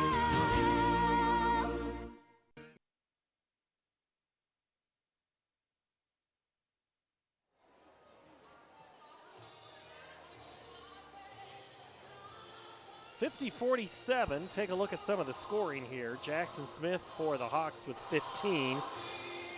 He's only outdone by Matt Stillwell, who has 16 for Dowling. For the rest of the Maroons, 3 for Jack Keogh, 6 Jack Lyman, 2 Drew Cooter, Ryan Riggs with 9, Rydell with 5, 4 for Lynch, Daniel with 5, Cavan with 4. They are well balanced tonight. Yeah, Luke Cavan, that's Cavan, really, sorry. I was just really impressed with his minutes when he's been in there. He was the one that had the shot block of Carlson there at the end of the quarter, and now you'll definitely see Dowling. They're a team that would like to slow it down a little bit anyway. Riggs off of Riggs. Off of Riggs. Put the ball on the ground. Hard to come off the bench when you've had to sit and you're used to playing. Hasn't been the full first quarter. He had eight points, and I don't think he's scored since then, has he? He had a free throw in the third quarter. Smith. It's almost like an ankle breaker move. Goodness. On himself. Yeah. Carlson pullback three. Good! That's what Daniel in his face.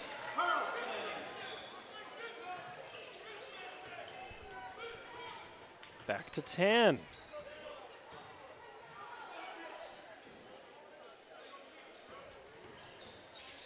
Oh, nice pass. 6-foot floater won't go. Otten rips it away. No, jump ball.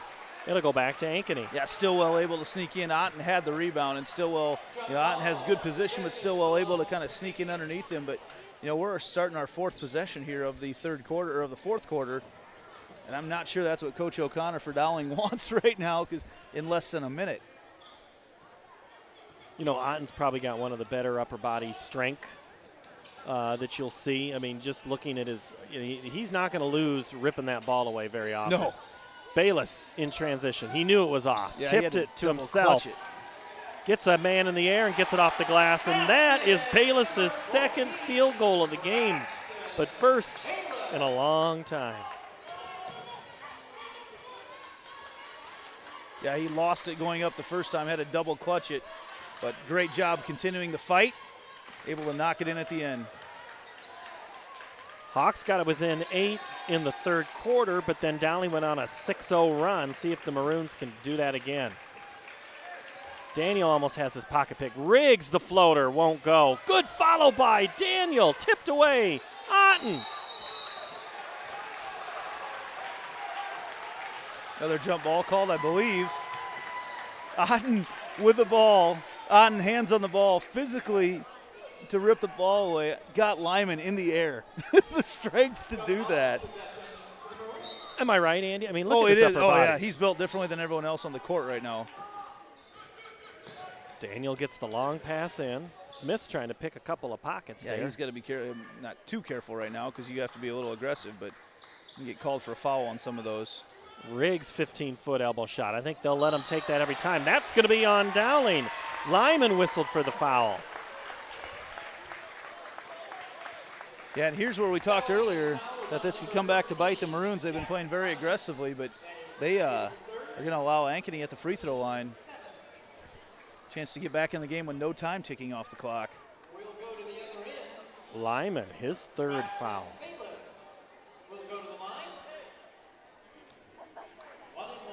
Bayless back at the free throw line tonight. He's had 4 points from here already. Half of his points have come here.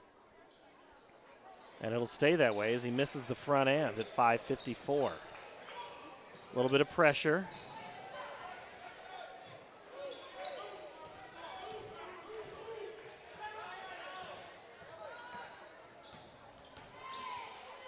Oh, nice cut, Stillwell. The left-hand floater won't go. Otten's going to go off him. Yeah. Oh, that's interesting. I thought it was Stillwell. Interesting. Okay. Timeout, Maroons. Saying Otten means to kind of watch his mouth. He kind of got in trouble last Friday. We've seen him before. Yeah. All right, we'll take a break on this Dowling timeout.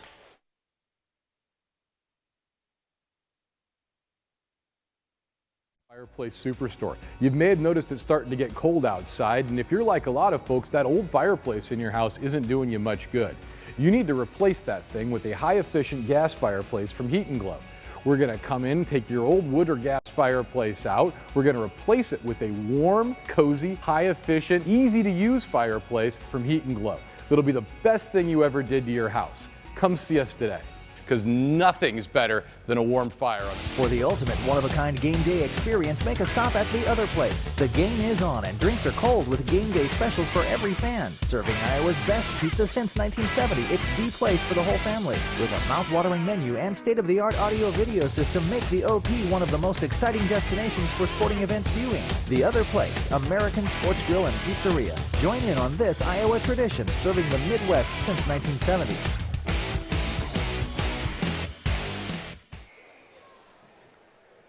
Dowling's seen its lead cut to 8. But they have the basketball with 5:34 to go, inbounded under their own basket. Keogh says, hey, I got this one. And he connects. Jack Keogh for 3. Yeah, when Keogh can set shoot like that, I mean, I wouldn't say that he goes in the scouting report as a shooter, but when he can set his feet and have no one in his face, we've seen him hit 2 of those this game. Otten for 3. He answers. Otten a quick release, and he's got to do that with Riggs coming out on him. Instead, Ankeny has everyone on the court right now, can shoot a 3. You've got to get out on all the shooters. Jordan come back into the game, playing with 4 fouls. Yeah, So if they get in a foul situation where they have to, got to figure out a way that everyone's got to know that he can't be the one that does it. Oh, 3 on the way. Stillwell. Oh, I thought that was in. Smith gets the loose ball, gets it up to Carlson, who's going to run the point on this play. Shake, bake, drive. Good. Wow, and that was partially blocked by Stillwell as well, and still just enough to get it in.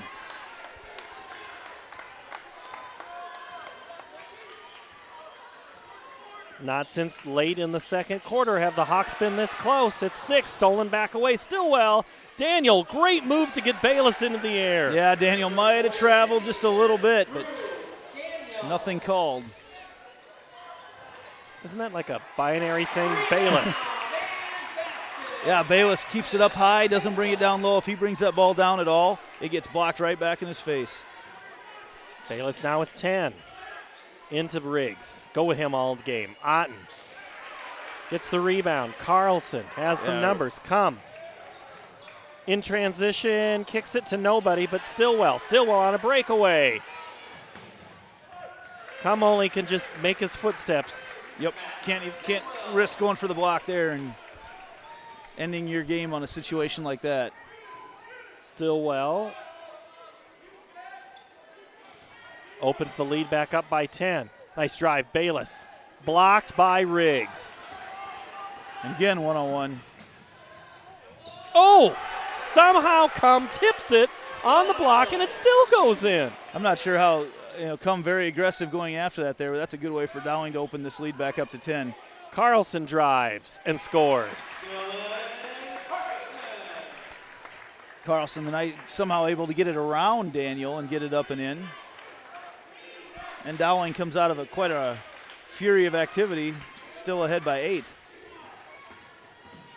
Just when you think Ankeny gets close, they make a play like that. Or I should say Dowling makes a play like that.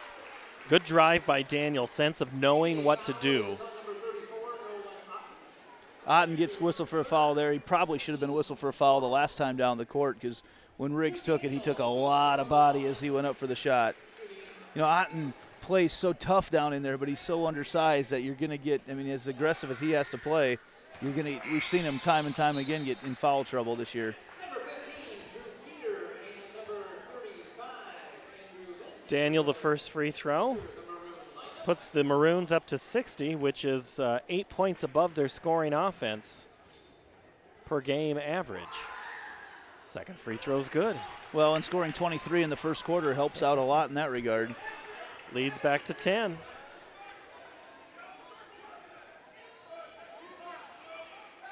Hawks preserve about 8 seconds off the clock. See what they do with it. Carlson will launch a 3. Oh, that was close. Good rebound by Daniel, and that's going to be 5 on Come. Yeah. Oh. And Otten's quick. He could get a T. We could have a double foul here. Otten probably should have been. That's all frustration, slamming the ball to the ground. That's something that you see get whistled a lot. But yeah, Come's going to end his night, and that's going to make this uphill climb for Ankeny even steeper. Come only 3 points tonight.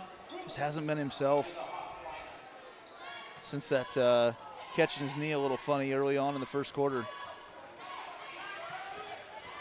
Bayless makes Daniel move. Cruz takes it off the temple. 3-on-1. Up ahead, that's about the worst pass he could have made. Great defensive play by Jack Keogh. And then almost stolen away again by Cruz. Yeah, Cruz able to tip it away from Keogh right there. Keogh just kind of he hung out. I watched the angle here. He hung out in the passing lane and then just stepped out of it just for a split second, but still was able to close it down. Great sneaky move by Jack Keogh. He absolutely baited him. That's right.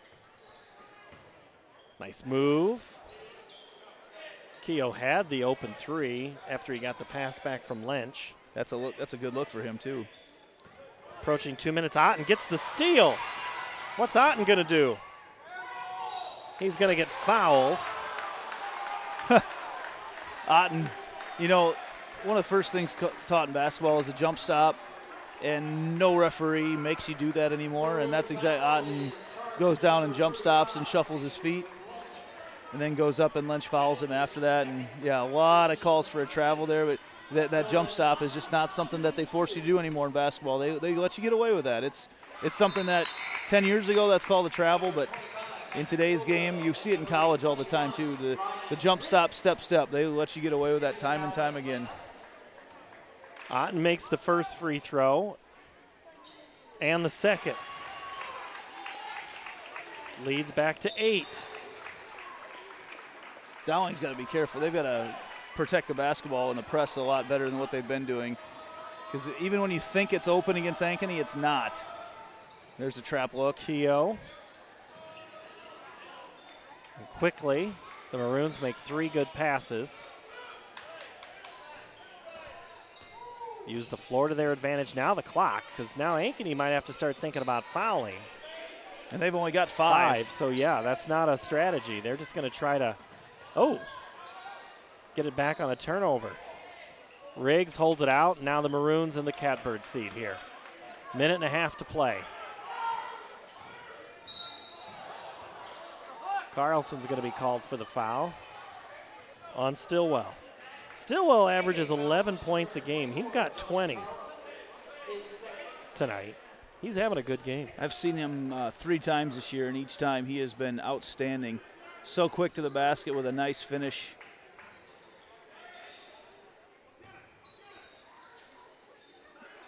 Oh, Riggs. Nice play. It's about a 45-second possession. Force Ankeny to defend you the whole time, and how does Dowling end it? A layup for Riggs. That's exactly what you want to do. 3 no good by Smith is chased down by the Maroons, and now the Hawks are going to have to foul. Oh, Cruz, or that's Smith steals it. And he's going to be this time, a block. That's the second time that Lyman has hustled back. You see how they do it? Though they don't run alongside. They sprint back and get to the block to set themselves up. That time he was there a little bit late. Earlier in the game I thought he got there in time, but that time definitely late getting back. When the Hawks got back into the game is when they were creating with Smith.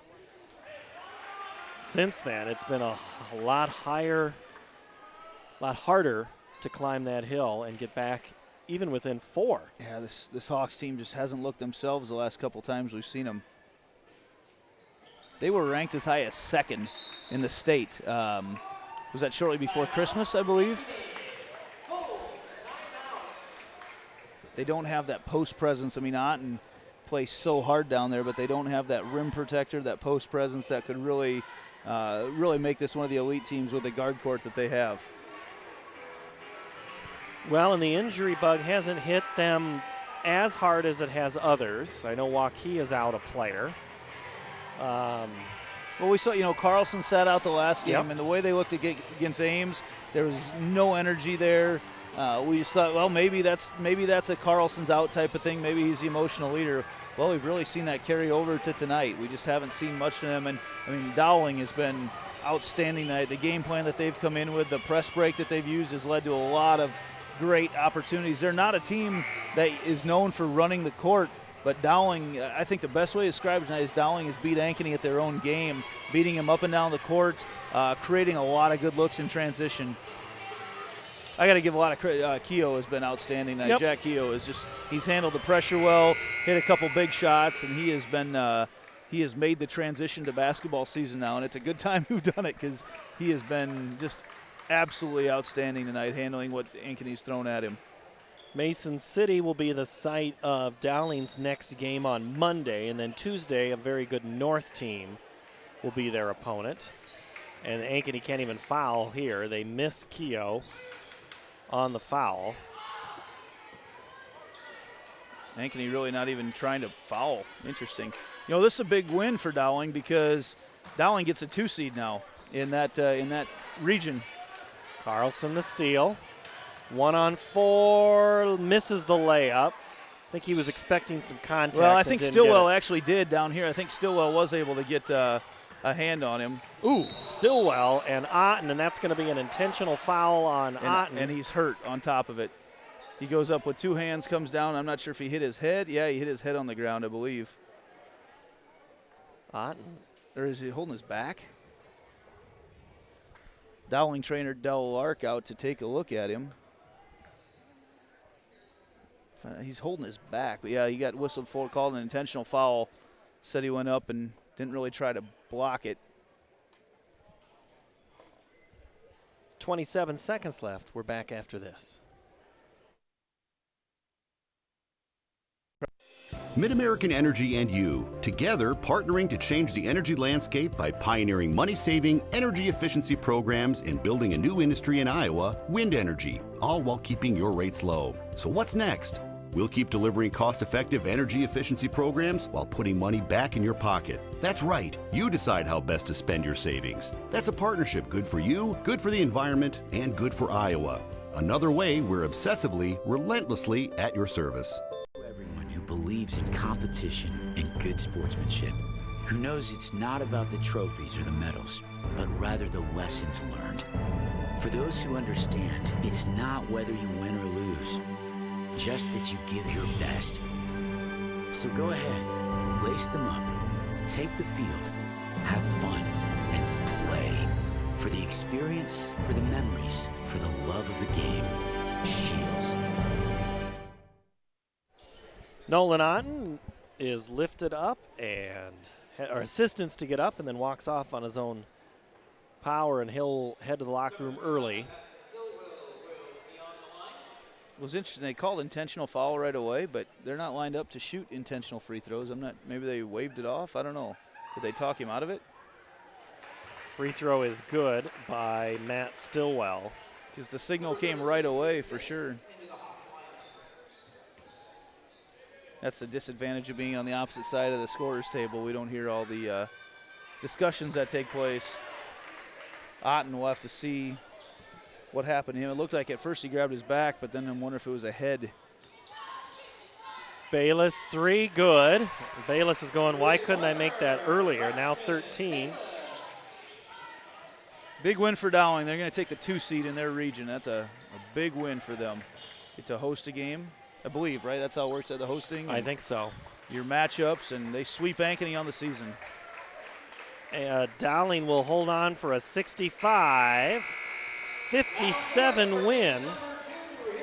Even though they got outscored 20-15 in this quarter, they come on to win. Final scoring looks like this for the Maroons, which will go to 500 at 8-8. Ankeny falls to 10-4.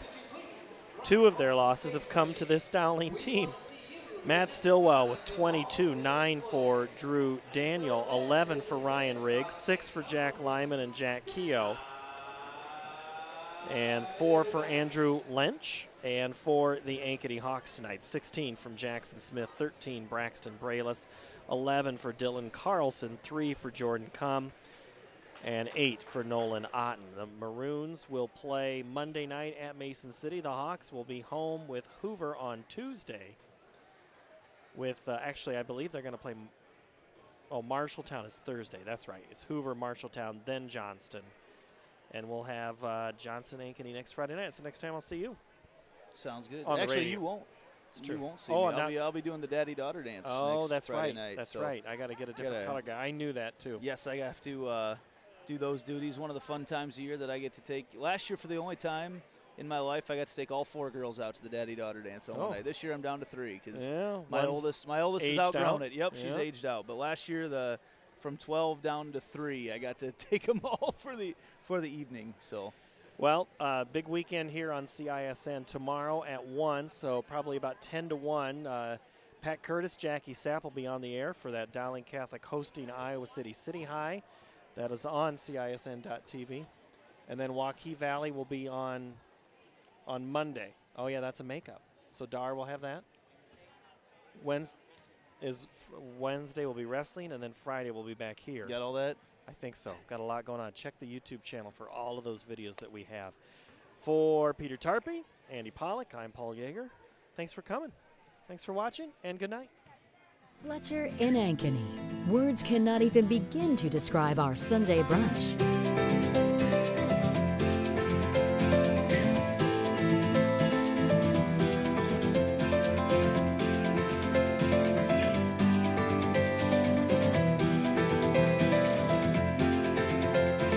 You won't find a better Sunday brunch than what's being prepared for you.